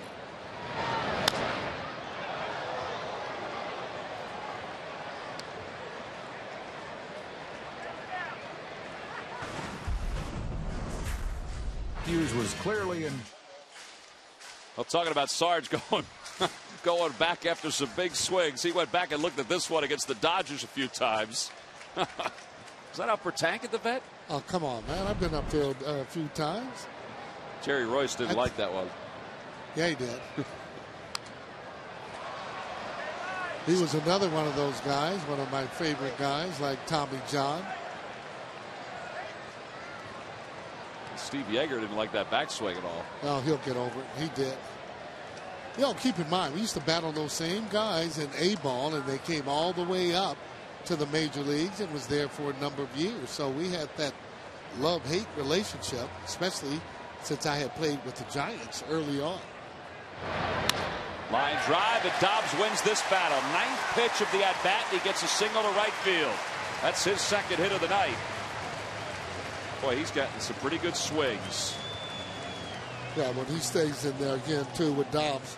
When Dobbs gets at bats, he swings better. Just know. Oh, my goodness. Look at that swing. Oh, man. The bat went flying back. Now, see, I'm not even looking at the ball, and look where my man Royce is looking. Yeah. Some folks would think that you were being compassionate. You were looking back to see if Steve Yeager was okay. Yeah, ask him, hey, take that. Oh, yeah, but you weren't seeing if he was okay. You were just seeing what his reaction was after you hit that ball as far as you did. Well, I mean, you don't want to hurt anybody at all. And, again, it was on the backswing. And I just asked him, are you okay?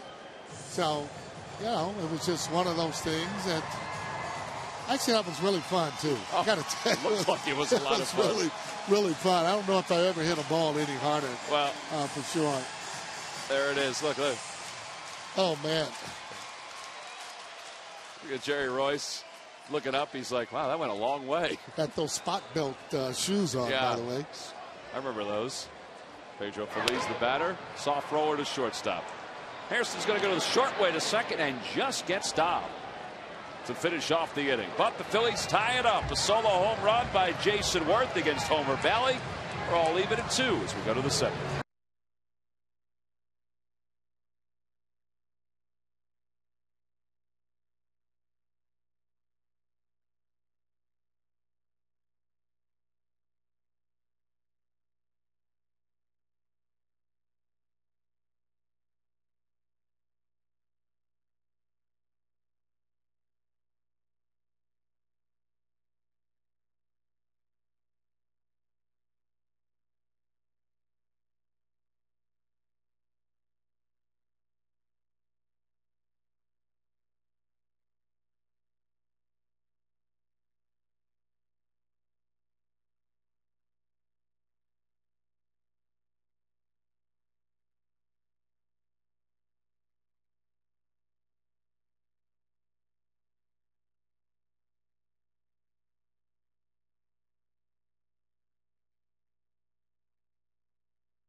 A good ball game here tonight in the hands of the Phillies bullpen after Rodrigo Lopez had to leave with a sore shoulder.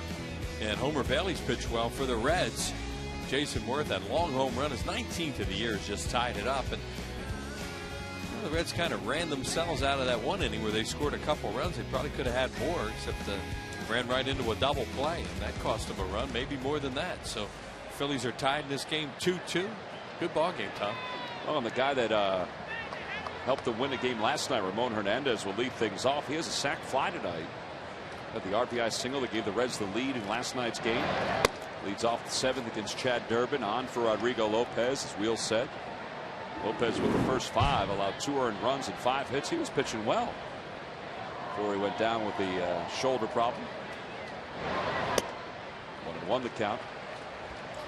I think the other thing about this game, particularly lately, you better be up there ready to swing with 2 strikes. Yeah. They haven't agreed with it. You know, watching the replays on some of those pitches, they didn't look that bad. Harrison's been called out on that pitch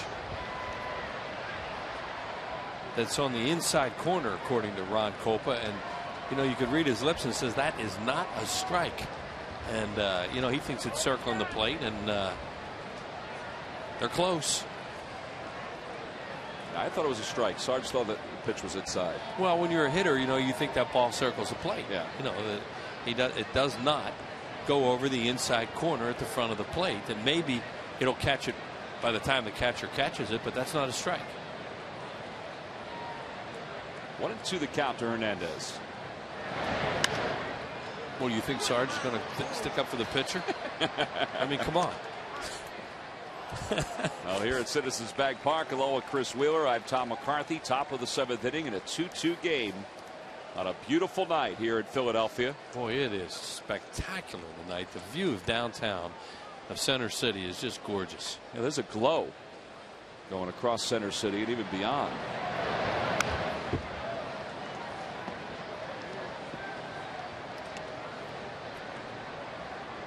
You can see the lights on. Oh boy, what a shot.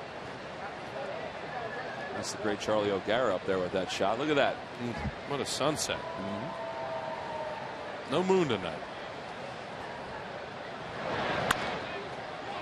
And Hernandez wins the battle, and Worth coming up, and he's coming up throwing, and Hernandez is safe.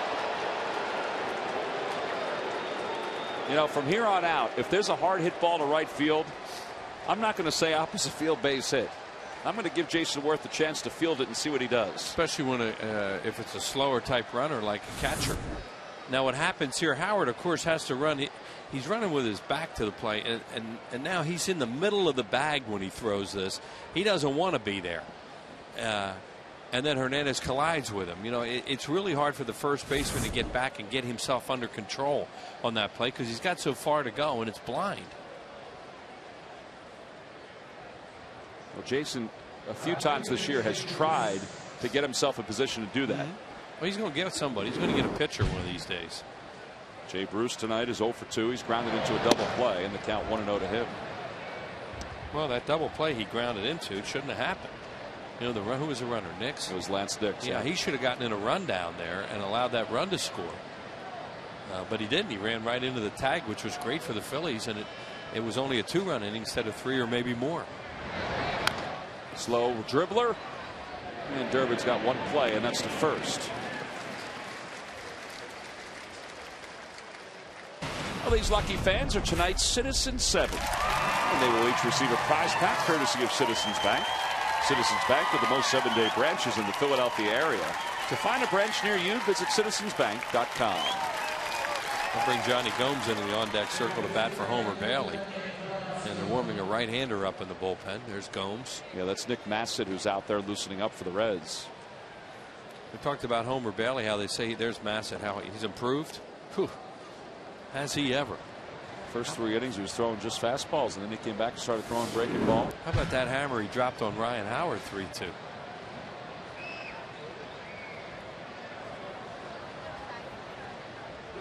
Encarnacion 1 for 2 tonight.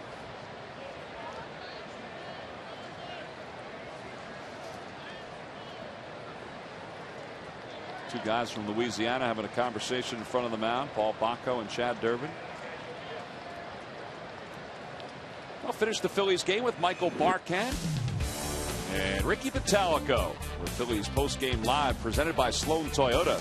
Leslie Goodell will be here to get some reactions after the game. That's only on Comcast Sportsnet. 2-0 the count to Encarnacion. They have an all right-handed hitting bench. They play their left-handed hitters tonight against a right-handed starter for the Phillies to, try and get runs early. So that's why Gomes is going to be first off at this point. Another right, and he of course is right-handed.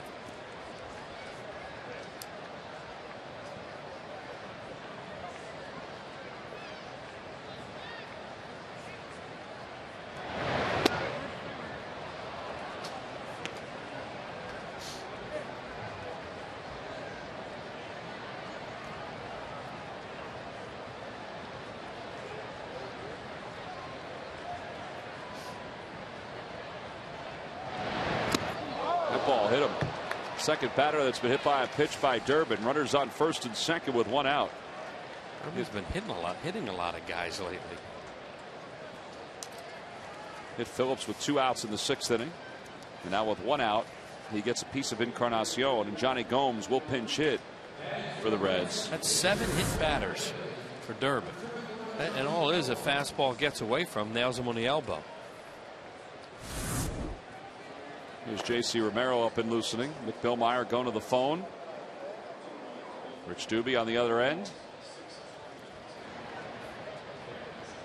Now, Phillies bullpen, we've talked about the starters and how good they've been during this homestand, and the starters have been very good.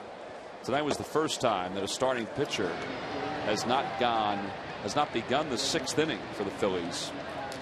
But aside from Brad giving up that run last night, the bullpen has been pretty good on this homestand as well. Well, the pitching has been good, and that's why they've been winning. Or at least playing close games.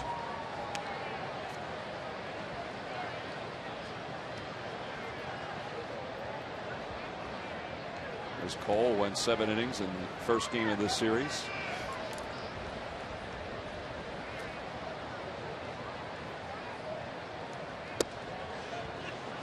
Durbin now is having trouble finding the strike zone. It's 2-0.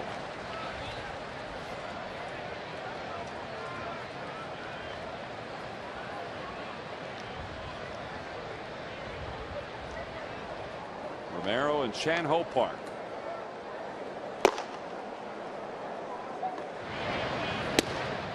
Three 3-0.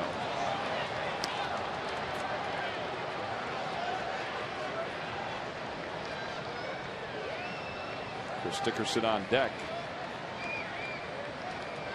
Hernandez on second. Encarnacion on first.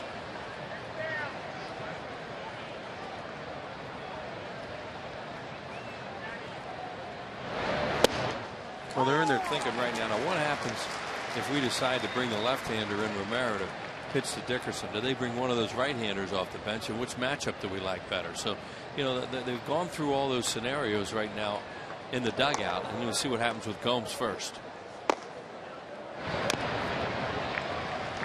3-2 now to Gomes. You figure if they bring Romero in, they're going to bring Willie Taveras in to pitch hit for him, right? Well, you would think so. And there he is. And the thing about Willie Taveras is he's hard to double. He hits all those dribblers.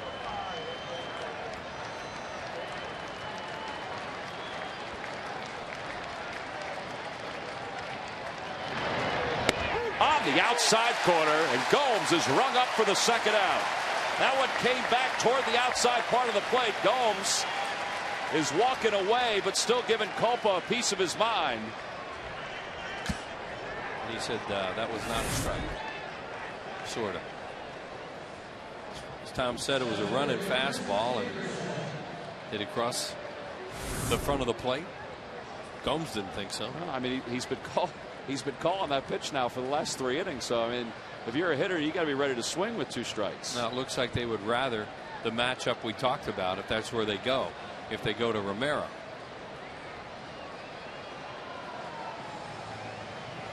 Charlie's looking back just to see if Willie Taveras has grabbed the bat. That is it for Chad Durbin. They're going to go to J.C. Romero. So Durbin leaves with 2 runners on. He throws an inning and 2/3 for the Phillies. And now he leaves it in the hands of J.C. Romero.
Right.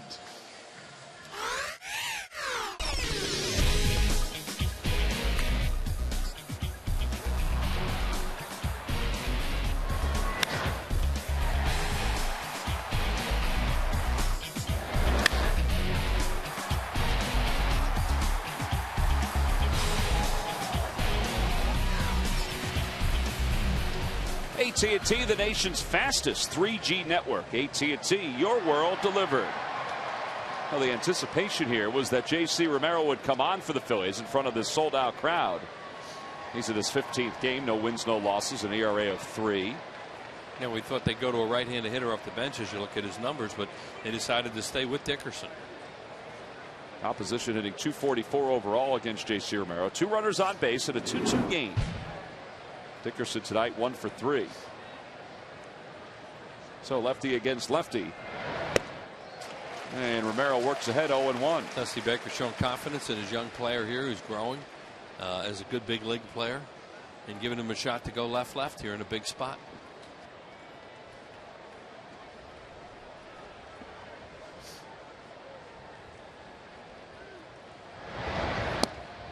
Boy, he really handcuffed him on that one.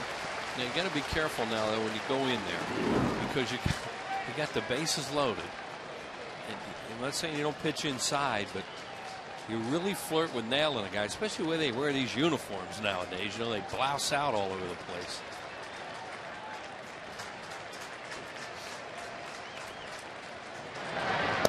Got him on the inside corner, a called strike 3, and the barking continues from the Reds batters.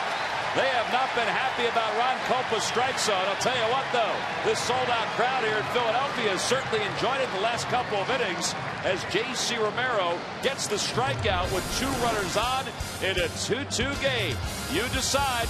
Looked like a pretty good pitch.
Time now for the Dodge Stump the Fans trivia quiz answer. All right, Wheels, this is an easy one. Oh, yeah. Who was the first Reds pitcher ever to strike out 4 batters in 1 inning?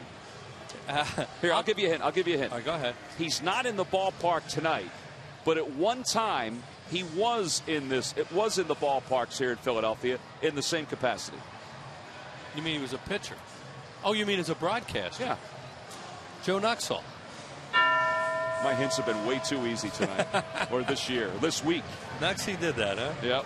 Wow. Did it on August 11th, 1959. The old left-hander who made his major league debut, Wheels, at what, the age of 16? 15. 15. What a wonderful man, too. And he used to say here, the old left-hander coming around the bend, something like that. What a great man. You know, Nuxie pitched batting practice. I think he was still in his 60s. It's like Bob Lemon. He was amazing. We lost him, last year, and missed Joe Nuxhall. Log back on to Phillies.com to find out if you're the winner of a Phillies prize pack. Thanks for playing Dodge Stump the Fans as Nick Massett takes over for the Cincinnati Reds here in the bottom of the 7th inning. By the way, that probably wasn't Nuxie's saying, but it was close. Yeah, I was trying to think. It's up on. Yeah, it's outside the ballpark. Right. At Synergy Field. Around in third and heading for home. Great American ballpark, I should say. He was a great man. He and Marty Brenneman were a broadcast team for a very long time in Cincinnati. Marty's still calling games on the radio. It's sharply to second. Phillips bobbles it, but he has time. He bobbled it again. Still had time. And 1 out here in the home 7th inning. And to the bench the Phillies will go. Matt Stairs will grab a bat. And there is Marty Brenneman. Now you want a nice guy. And you want a guy who knows the game. That man right there is full of some great stories. Oh, he's a beauty. Yeah. He's one of the good guys. And his son Tom, of course, is a tremendous broadcaster for the Reds and for Fox. And yes, that probably was Marty, who you saw at a golf course around the Delaware Valley over the last couple of days. And Marty plays a lot of golf on the road. In Sarasota, he was big in Sarasota, and of course now it'll be big in Arizona as the Reds move out there. So here's Matt Stairs. Matt Stairs, the active leader in pinch hit home runs. That's what he's looking to do right now. The 2-2 game is launch. This guy throws hard too, this Mallet. We saw him the other night when they had that parade of pitchers. See what he's done against the Reds for his career. 14 homers. Oh boy, he was swinging for Camden there. Well, that pitch was away from him a little bit at 95. That's hard to pull. See Massett's numbers. 37th game for this young guy. 4-0 with a 2.43 ERA. See Charlie taking the shot right now because Arthur Rhodes isn't around. Arthur Rhodes wasn't up in the bullpen. And he's taking his shot with Stairs right now. There's Arthur.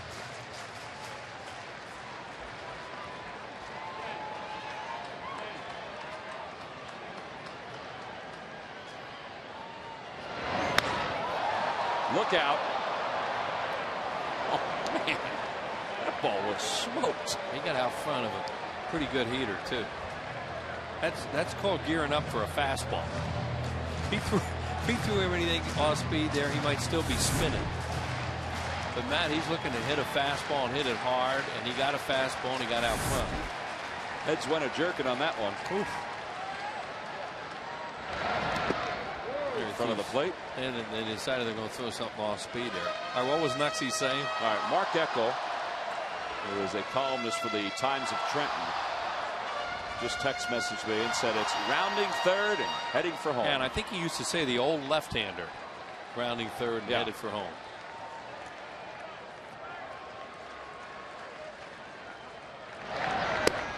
Oh, now Stairs is down on strikes, an off-speed pitch from Massett.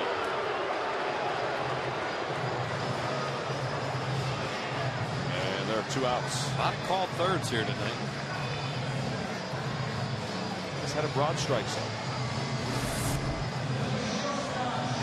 The slider. It's high and outside. That is not a strike, but it's a strike, and that's all that matters. Yeah, I thought. I mean, I thought the ones to the Reds hitters, those were fastballs that came back, and those to me looked like they were on the plate. That one, wasn't a strike. not so much. Yeah, the ones to were sliders to Hairston. Here's Matt Stairs. He knows that was not a strike. What are you going to do? 1-1 the count to J-Roll. Guy's got a frisky right arm tonight. To both sides. He's calling more Reds out than Phillies.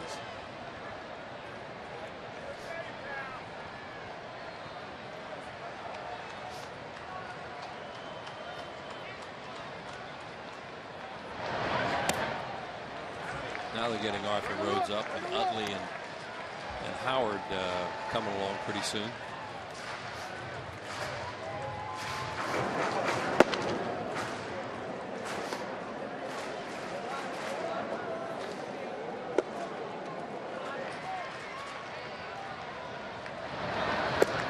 Off-speed pitch, 2-2.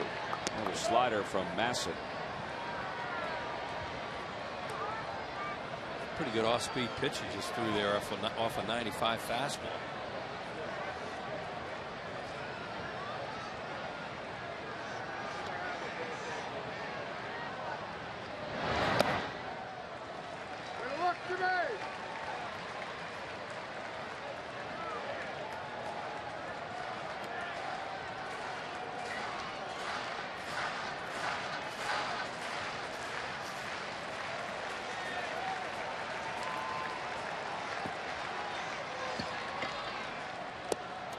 Jimmy's down on strikes. Back-to-back strikeouts from Massett.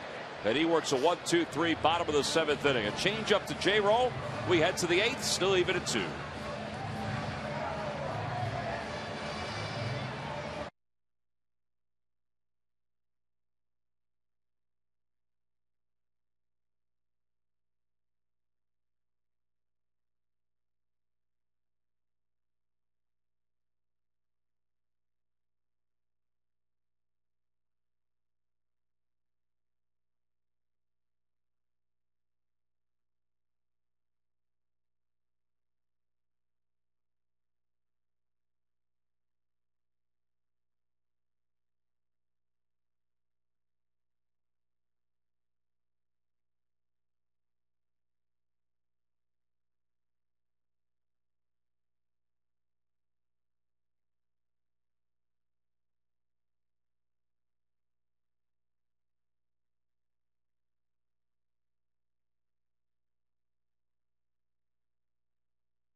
(947) Auto.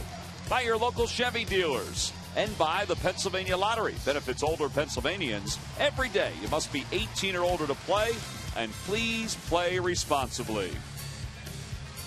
Well, downtown Philadelphia, Center City. Looking pretty nice on a gorgeous night for baseball. This sold-out crowd. Well, it's been a pitcher's duel, so to speak. But now we're into the bullpens.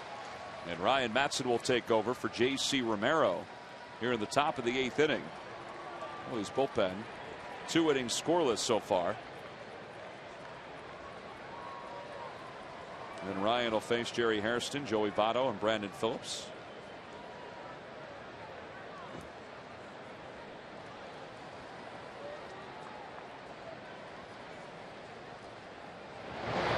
Ryan worked a scoreless inning last night, and I'll tell you, his fastball looked outstanding last night. He was thrown at 97 miles an hour most of the time. Yeah, and he had it out of the middle of the plate, which is a key to him. And there are the numbers on him.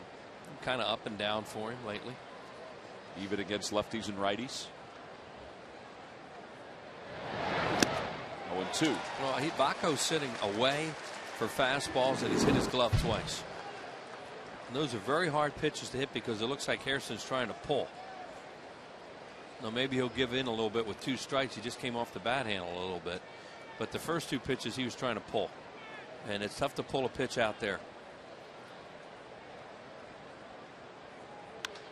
He went the opposite way, but it's right at Jason Worth, and there's 1 out.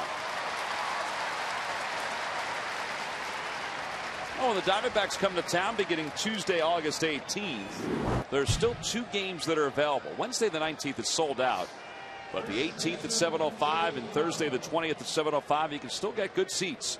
You can log back on to Phillies.com now and make your purchase to see the Arizona Diamondbacks, who, despite their struggles this year, still have some pretty good players to come and watch. Well, and if Dan Herron pitches, they're really good that night almost all the time. Here's Votto. I thought the Arizona Diamondbacks might make Dan Herron available. Well, Brandon Webb, they lost him for a large part of this season. That really hurt them because Webb and Herron are a tremendous 1-2 punch. Well, I think the thought process is for the Diamondbacks that, yeah, they're struggling this year, but they're not too far off from where they were last year from personnel. As Votto skies one, and Jimmy makes the catch, and there's 2 outs. Well, Mark Reynolds has turned it on a little bit. You know, he's not the strikeout machine he used to be, and Upton is just a tremendous talent. Well, the Diamondbacks defeated the Padres today 6-2, so they've won 5 straight, which is a season high. Yeah, Reynolds is one of those 5 players that's in the final push to make the National League All-Star team, and that's because of all the home runs he's hit. He has struck out 113 times this year. No, he still strikes out a lot, but he's not quite the strikeout machine that he was, where you think he's going to be way over 200. Well, he still could be, though. It's only halfway. He seems to be making more contact, though. Every time you read about him or see him on TV, they're talking about that he's a better player right now. See Phillips' numbers against Ryan, 3 for 6.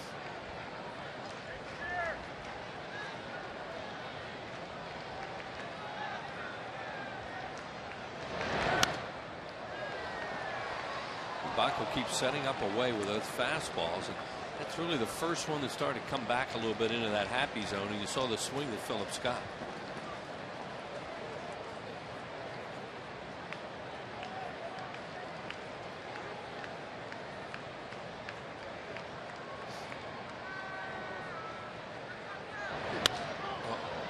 Off the end of the bat. Victorino on the run, coming in. This is going to be a tougher play, and he makes the grab. That was right down the middle. 3 fly ball outs for Ryan Metz, and Victorino made the last out. And guess what? He'll lead off as we go to the bottom of the 8th inning.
July 14th at 8 p.m. Eastern on Fox. And Wills, just remember, this one counts.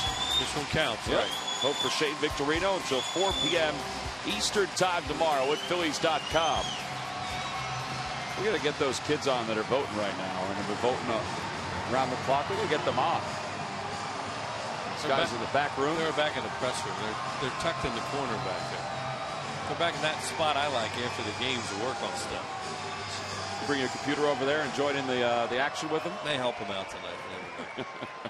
Arthur Rhodes will come into the ball game for the Reds. He'll face Victorino, Utley, and Ryan Howard in a 2-2 game. This has been a good one. Yeah, this is a real good ball game tonight. Ramon Hernandez just stepped out from behind home plate, reminded his corner infielders that Victorino could try to bunt. Right, and you know, you could also push one to the right side with a left-hander falling off towards third base. They have Encarnacion, even with the bag and guarding the line, in a tie game here in the 8th inning. Gives him a big hole on the left side to shoot one through.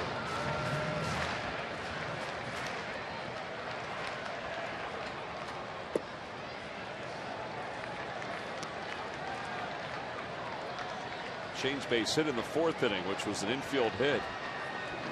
It was a big play because it was the first run for the Phillies, but his stolen base was even bigger because he went to third on a fly ball by Utley. And then scored on the base hit by Ryan Howard. Yeah, they used the speed a little bit in that inning. Phillies were down 2-0 at the time, and then Jason Worth tied it with a long ball in the 6th inning. 1-2 the count.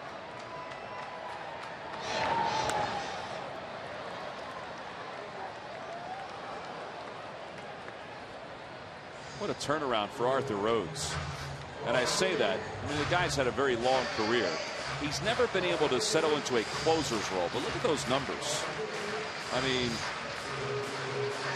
1.82 ERA, 37 games. Hey, he went up with Florida near the end of last season, and then anybody could have had him. And Reds signed him this year, and he's pitched well for them.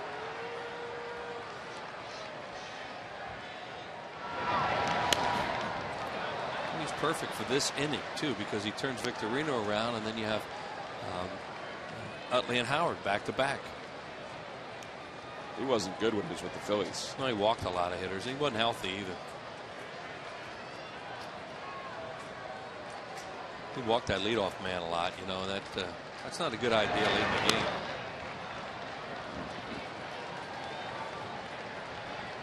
Throwing Victorino some sliders here the last couple of pitches.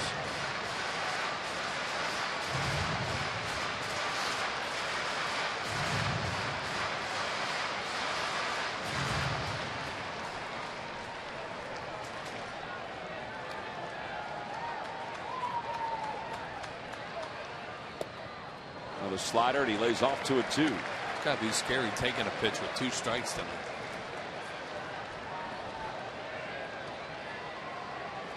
Yeah, Ron Culpa's rung up a number of guys in this ball game.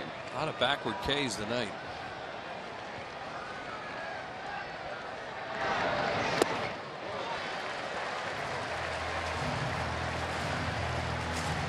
Utley waiting on deck, hoping for a chance to give the Phillies the lead. Brad Lidge lurking in the bullpen for the Phillies. It's a tough spot now when you're 3-2. You know, you'd love to walk here, but you know, anything close, you know, you could be walking back to the dugout dragging the bat. See, he chased one out of the strike zone, and that was a high breaking ball, but it wasn't way out of the strike zone, but it was a ball. The pitchers know that, or I guess they can't really be that careful. No, but the hitters, you know, it's in the back of their mind. Especially guys that have been rung up tonight.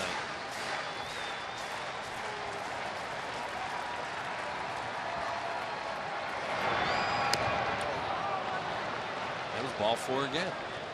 He's just lucky he got a piece of that. Somehow, that thing was almost on the ground. You see Victorino's body language is, you know, he knows he should be on first base. And he's really lucky he has another swing. Look where this goes. I mean, that's a ball right out of his hand. Terrific job by Hernandez to block that thing. Although it was a foul.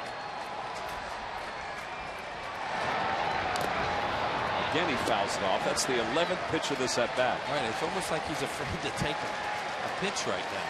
With 2 strikes, those are all out of the strike zone. There's another one. And that's all 4 again. But is it? But is it? Right. Tough way to think.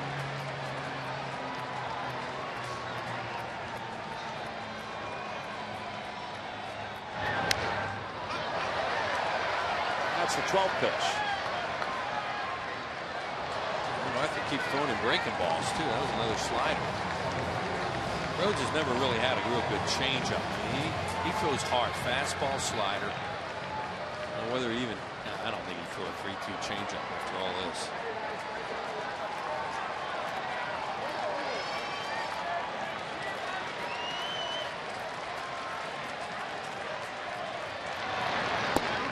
That's a heck of an at bat. 13 pitches, lucky 13 for Victorino. Yeah, great job, Tom. You're right. That was a tough at bat because of the strike zone tonight, too.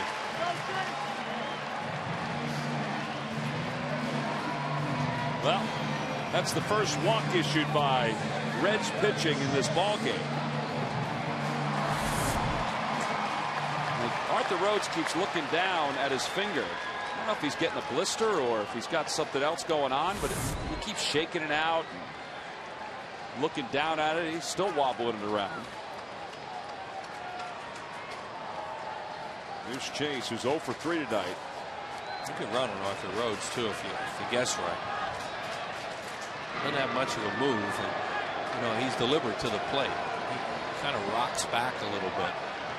And there's Davey over there. He knows all that. And of course, they've had, they had him here and know that he's slow. Shane's already stolen a base tonight. He's got 14 steals this year. Chase's one hit is a double against Arthur Rhodes.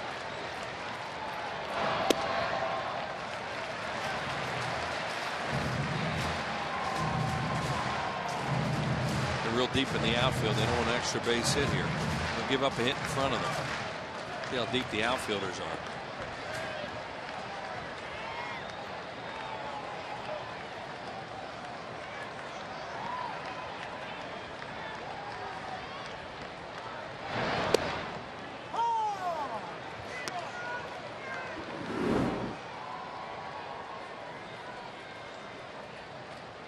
One of the things that Chase has done during his career is he has gotten better against left-handed pitchers.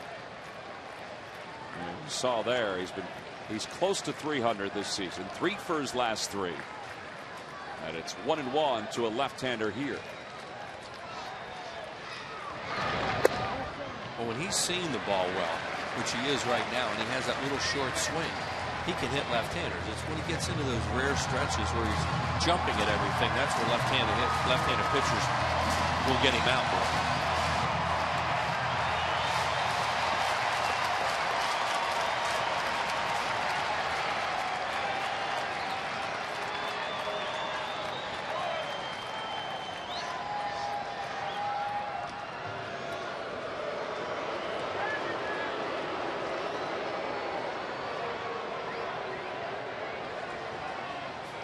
He's ready to take off yet at first base. There's David Weathers. 2-1. I don't know. They're cheating up the middle for a double play. There's a huge hole in the right side to hit a ball through. The right fielder's deep. He broke and the ball's hit foul. Broke and then stopped.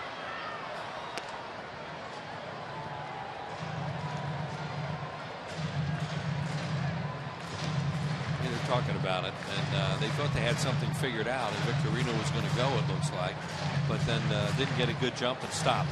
See Davies directing his comments out toward right field.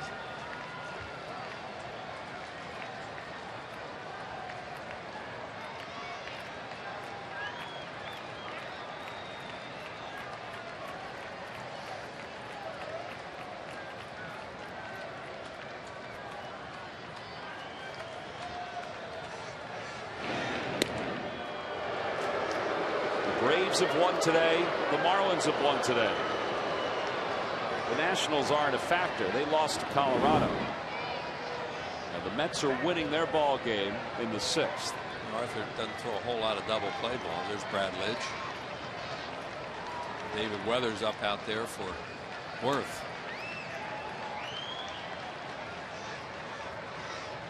Shane goes. Pitch is swung on and missed. The throw to second base, not in time. Utley frustrated that he missed that one. He's down on strikes. Victorino has his second stolen base of the evening. 15th overall. They threw him a slider, and that was a tough pitch for Hernandez to throw. Shane got a really good jump, too. See what a great jump he got there. And then a breaking ball. Hernandez does not have much of a shot at him. Still made it close. There it is with the slider, and Utley swings over it.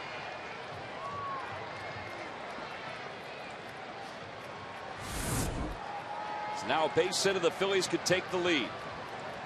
The best arm of the outfielders is the right fielder Jay Bruce, but he is way back. Yeah, he's almost on the warning track. I don't know why you would do that.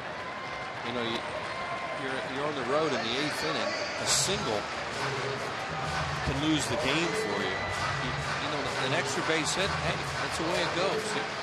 You're in that no doubles defense without that runner at second. Not now. 1 ball, 1 strike to count to Ryan, who has an RBI tonight. He's also gone down on strikes. And his numbers against left-handers are nowhere near as good as they were 2 years ago. Only 3 home runs and 16 RBIs against lefties. And they're keeping the shortstop near second to keep Victorino closer.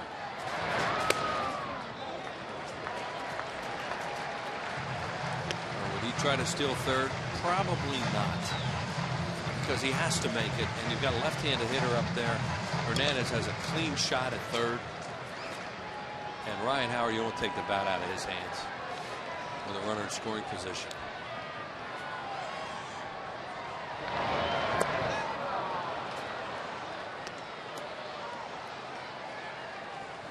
See his frustrations chasing those sliders.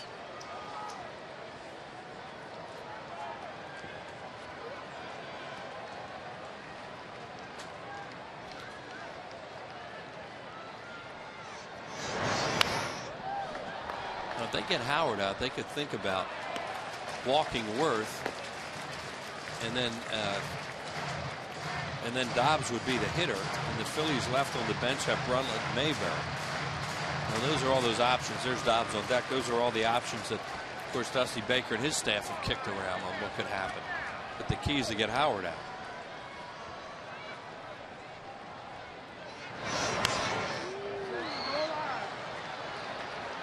That was a good pitch for Ryan ahead. It came back, but over the plate didn't break far away from him. There's Mayberry getting himself ready just in case Charlie Manuel needs him. Yeah, that was the best slider that he had to hit.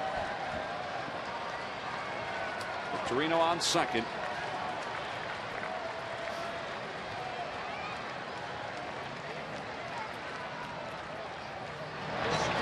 And Ryan's called out on strikes for the second time in this game. Fastball right down the middle, and he's guessing breaking ball. That's what left-handers have done to him this year, just because he's seen so many breaking pitches. Here it is. You know, he's guessing slider, and that's tough to do with 2 strikes, and he gets a fastball right down the middle. Now they'll walk Worth and force the Phillies' hand on what they want to do here. Figured they would do that if they could get Howard out. John Mayberry already out of the on-deck circle.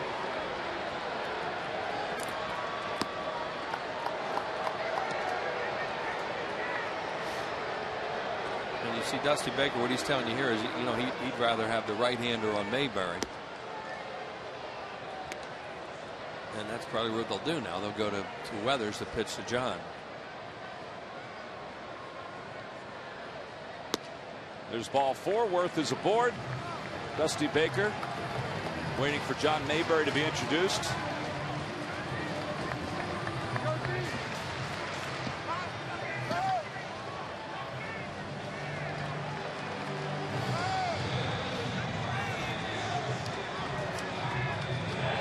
comes Dusty Baker. John Mayberry's been introduced, and Dusty's going to go get David Weathers out of the bullpen, the right-hander, to face the right-handed hitting Mayberry.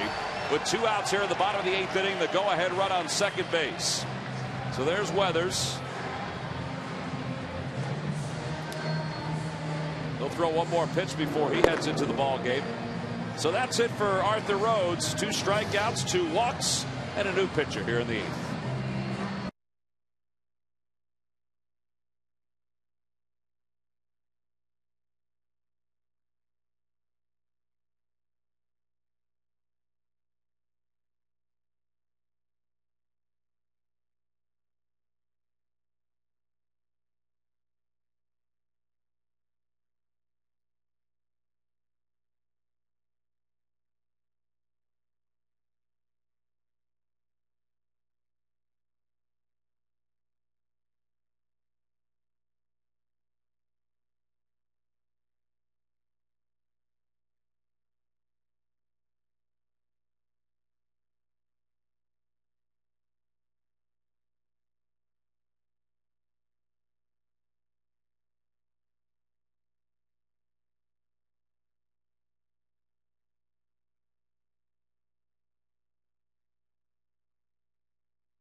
Pitchers Summer League in Orlando. All the news Phillies fans need to know. Tonight on Sports Night, only on Comcast Sportsnet. Well, bottom of the 8th inning, 2 outs here at Citizens Bank Park. David Weathers has been summoned from the pen by Dusty Baker, the right-hander, to face the right-handed hitting John Mayberry, who's up as a pinch hitter. With 2 runners on base, the Phillies trying to get a run home here in the bottom of the 8th inning. Victorino's on second. You see Worth there at first. Victorino's got to look around and check out the outfielders. Hopefully that's what he's doing right now. And Bruce is still pretty deep in right field.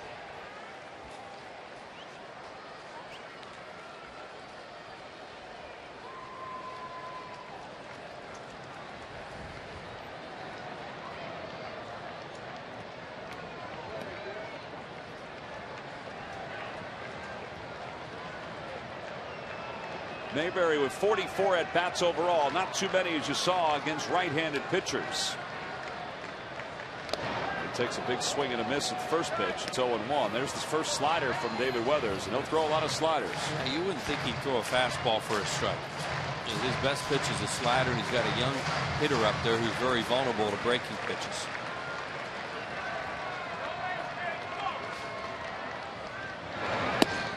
The slider, he lays off 1-1. Really hope he'll hang one.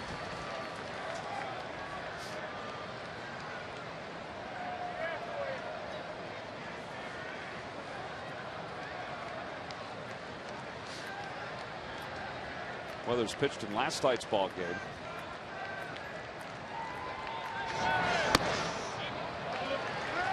They want to appeal. No swing, says Dale Scott. That was the first fastball that Mayberry saw, excuse me.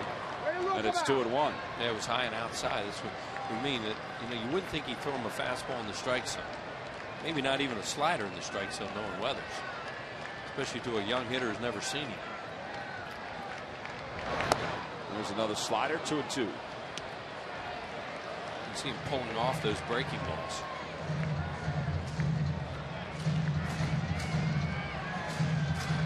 Dusty Baker wanted the right-hander David Weathers against the right-handed hitting John Mayberry, thinking that the veteran Weathers could get Big John to go after his sliders, and he's gone after a couple in this at bat.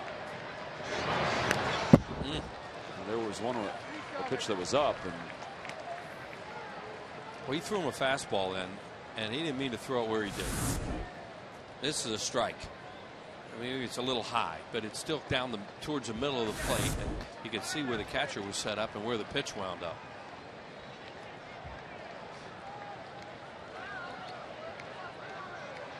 Victorino was way off the second base bag, and Hairston tried to sneak in.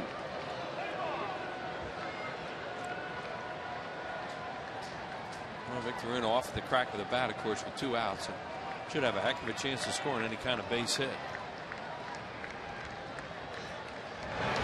Pulled toward third, foul. Mike DeMuro calls it a foul ball. That was awfully close. On the slider, middle in. That's a pitch you hoped he might throw to Mayberry that he could really handle. What?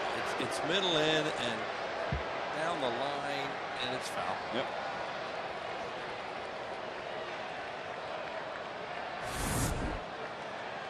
Good call. Oh, baby, that was the one.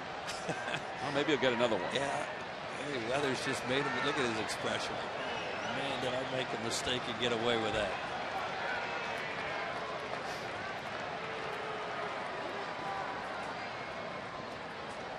Phillies have had a lot of these kind of games where it's awfully close late. She at home. Yep. Haven't been able to pull them out. Didn't pull it out last night. Trying to do it here. They lost a bunch of extra inning games at home.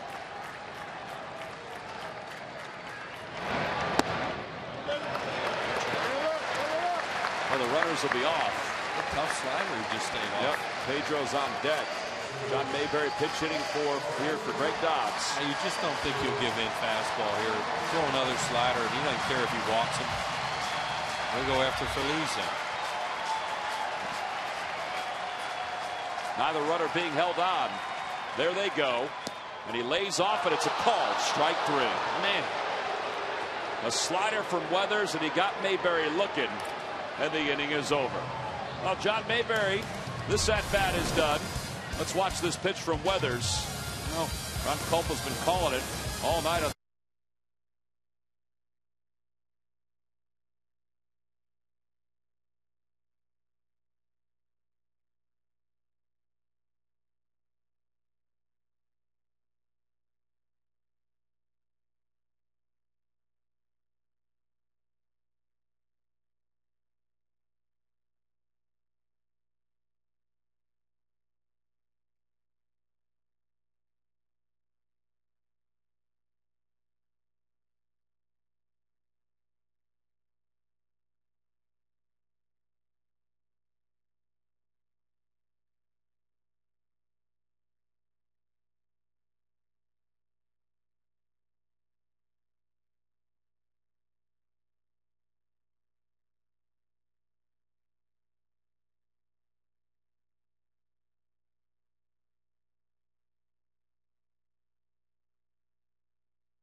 Wraps up tomorrow, as you see there, at 7 o'clock on Comcast Sportsnet.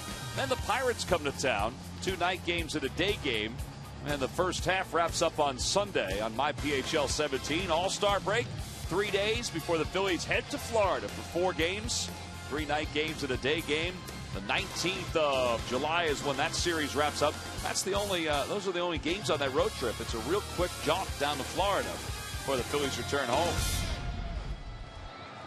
And the Powerball lottery from the Pennsylvania Lottery is up to $30 million. And the drawing is Wednesdays and Saturdays. Of course, the drawing tonight. John Mayberry remains in the ball game to play left field for the Phillies. Still thinking about that at bat. And Ryan Matson remains in the game here in the top of the 9th inning. Facing Lance Nix. Nix tonight is 1 for 3. By the way, that Powerball lottery is going to go off in about an hour and 5 minutes or so. Toward the hole, backhanded by J-Roll from the outfield, and he got him at first base. What a cannon of an arm by Jimmy Rollins. And he read it perfectly. I mean, he set himself, and Billy Hatcher thinks that Dix was safe, and here comes Dusty Baker. I thought he was safe, too. I mean, that's a great play. They waited a long time down there to make that call to Dale Scott. Ooh, that's close. Look at this. As you said, Tom, great throw. Man, he might have been safe. Ryan's foot was kind of off the bag, too. I thought he was safe. Not that Dale Scott could see that. Yeah, it did look like he got there. Now, you know, Dale Scott's not going to change his call, so 1 out here in the top of the 9th inning. He waited, too. I mean, he thought about it before he called him out. He didn't just react.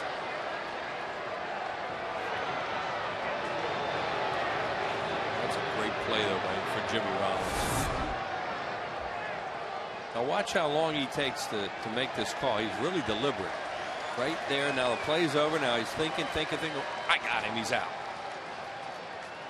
And the Phillies are happy that right arm came up.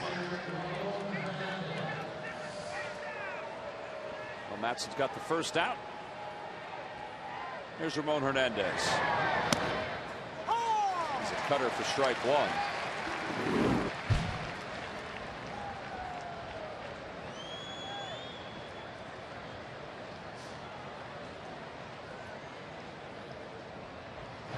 Good news for the Phillies is because Matson didn't throw a whole lot of pitches in the 8th inning, Charlie Manuel was able to keep him in here in the 9th inning.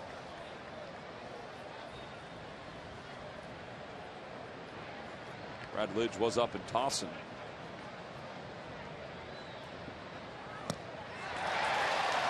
Two outs. Baco applies the tag.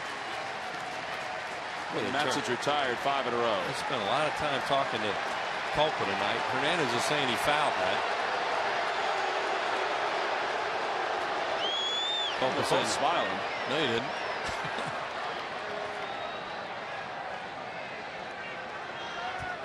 Dusty doesn't know whether to come out or just stay in. He was nowhere near that. That hit the glove of Baco. Paul just boxed that one and was able to keep it around the plate. I don't know what it is, but Matson's fastball's got a couple more miles per hour these last couple of days.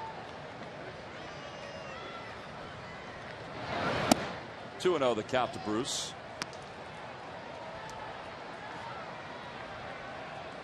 That strikeout for Matson was his first.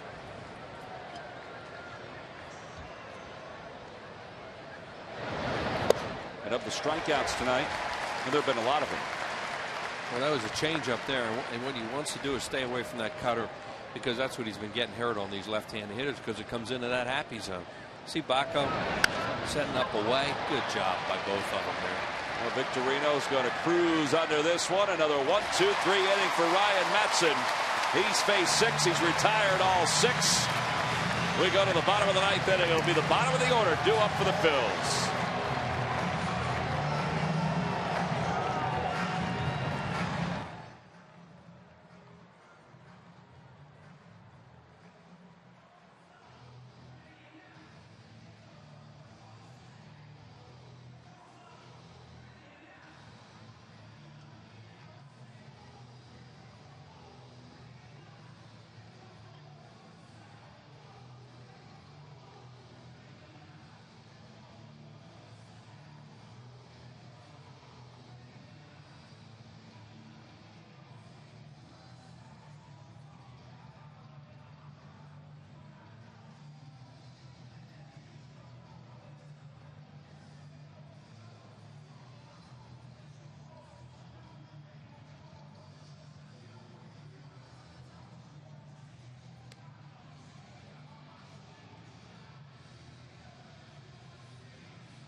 Well, it's a 2-2 game as we go to the bottom of the 9th inning. And hey, if you want to watch this one all over again, it's going to encore tonight at 10:30 and tomorrow at 6 a.m. on the Comcast network. And if you do watch it again, I want you to look out for a couple things.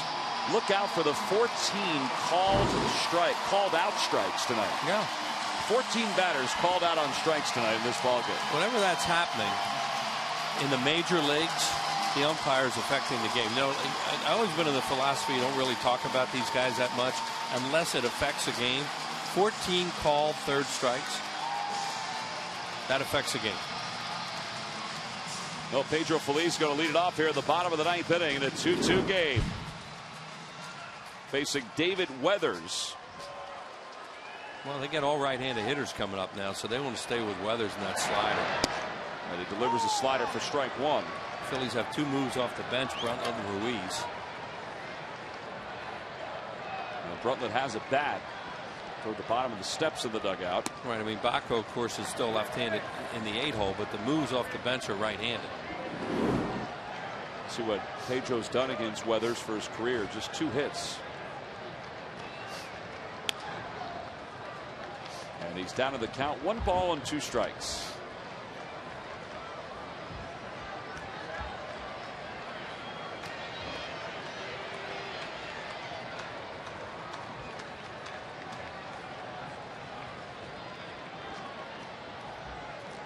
This guy has pitched a lot of games in the big leagues. 2 different tours with Cincinnati. He's closed too for them. He's been with a lot of teams. Mets, Yankees. Oh, he's been around David Weathers. He's one of those, and they say great guy in the clubhouse, good guy in the bullpen, you know, to help younger pitchers. And he'll pitch all the time. Rubber arm guy. Line drive, base hit for Pedro. Well, there was a hanger, and Pedro's aboard to start this 9th inning. And there you go with the third baseman on the line, you get a base hit in the hole. And, you know, that's a percentage you're going to play there, and they do the right thing probably to play the hole, or to play on the line, but that ball's an out early in the game. Well, Paul Baco is up here with nobody out. I don't know whether you'd bunt here or not. We'll see. With a left-handed hitter, maybe take a shot at that hole on the right side.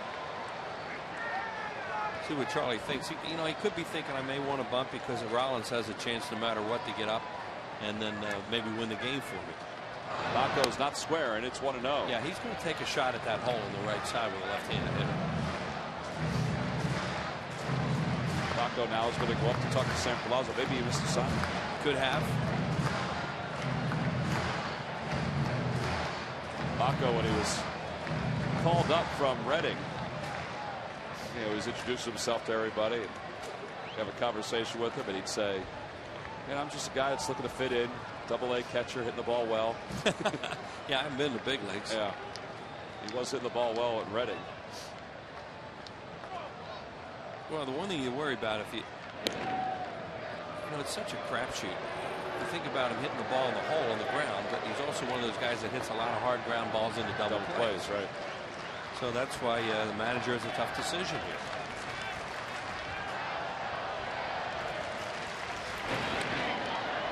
Those throwovers are more to see if he's going to square or not or show anything, and he hasn't.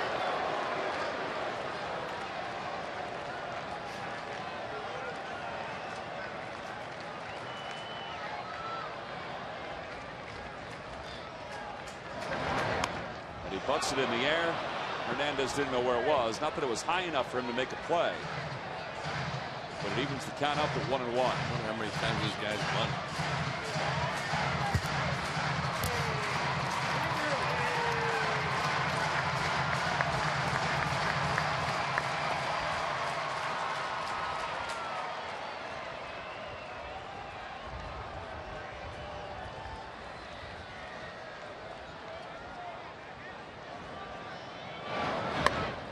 Bunsen in the air again, 1 away.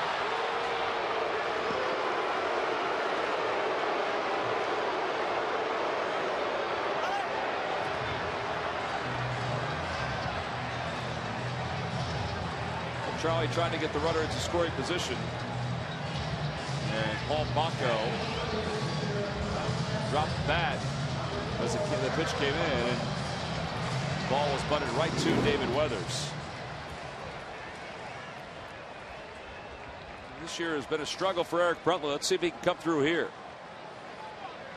Phillies now have just one move left on their bench.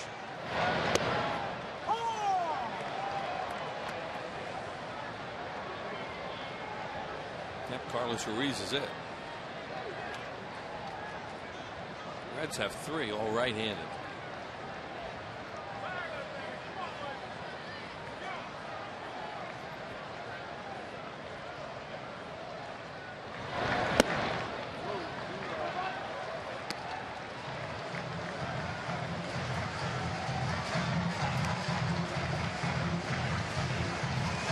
Nobody up in the Reds bullpen. Brad Lidge up in the Phillies bullpen.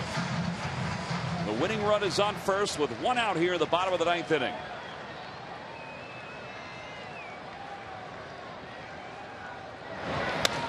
Little flare toward right field. Bruce misread it initially. And now 2 outs here in the bottom of the 9th inning. So the Phillies had nobody out and a runner on first, and they couldn't even get Feliz over into scoring position. And now it's left in the hands of Jimmy Rollins. Yeah, it's tough to win the game on an extra base hit now, too, because Feliz doesn't run very well. And the outfielders will probably play deep and cut off the alleys. Jimmy has a base hit in 4 at bats. As you saw, good numbers against Weathers. And he takes one at the knees for a strike. It's 0-1.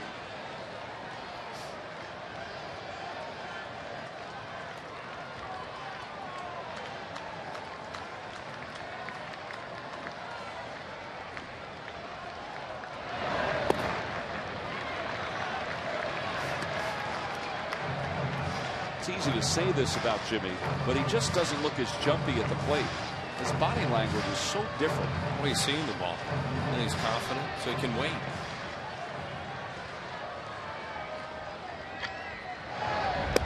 Lays off, and it's 2-1. No hitter hits well when they're jumpy up there, and they're jumping out front on that front side. It's just impossible.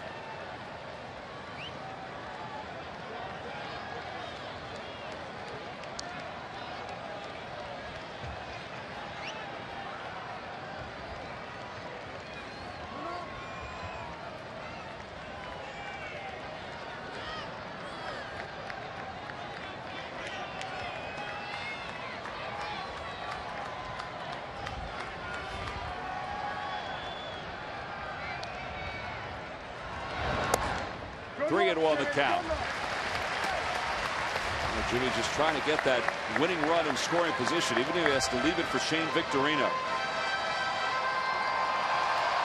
Yeah, this is one of those situations where Weathers does not want to walk the batter, because he knows it's going to take 2 hits probably to beat him here, unless it's a home run, because you don't have a fast runner at first base. Ball 4, and the winning run is on second base. So with 2 outs, the Phillies have 2 runners on, and the contingent, they want you not only to hang loose but also vote for Victorino. Well, a base hit here is going to send this sold-out crowd into a party. If Feliz can get a good jump off second base. Bruce, the right fielder, has the best arm. He's the deepest of the 3. Nix and Dickerson not as deep in left and center. And Victorino takes one outside for a ball. I think if you're Bruce, you have to cheat any little bit, but you know, he hits it over your head, the game's over.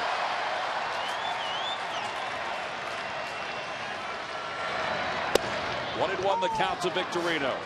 Shane tonight has been on base twice. He has singled and scored a run. He's grounded out twice. He's walked. He has 2 stolen bases. Sam Perlazo getting a read on where Feliz is. 2-1 the count. Well, what third base coach does here is he implores that base runner at second to get a walking lead off second base. Give me a chance to score you. was just trying to get the attention of Pedro there to kind of relay that same message.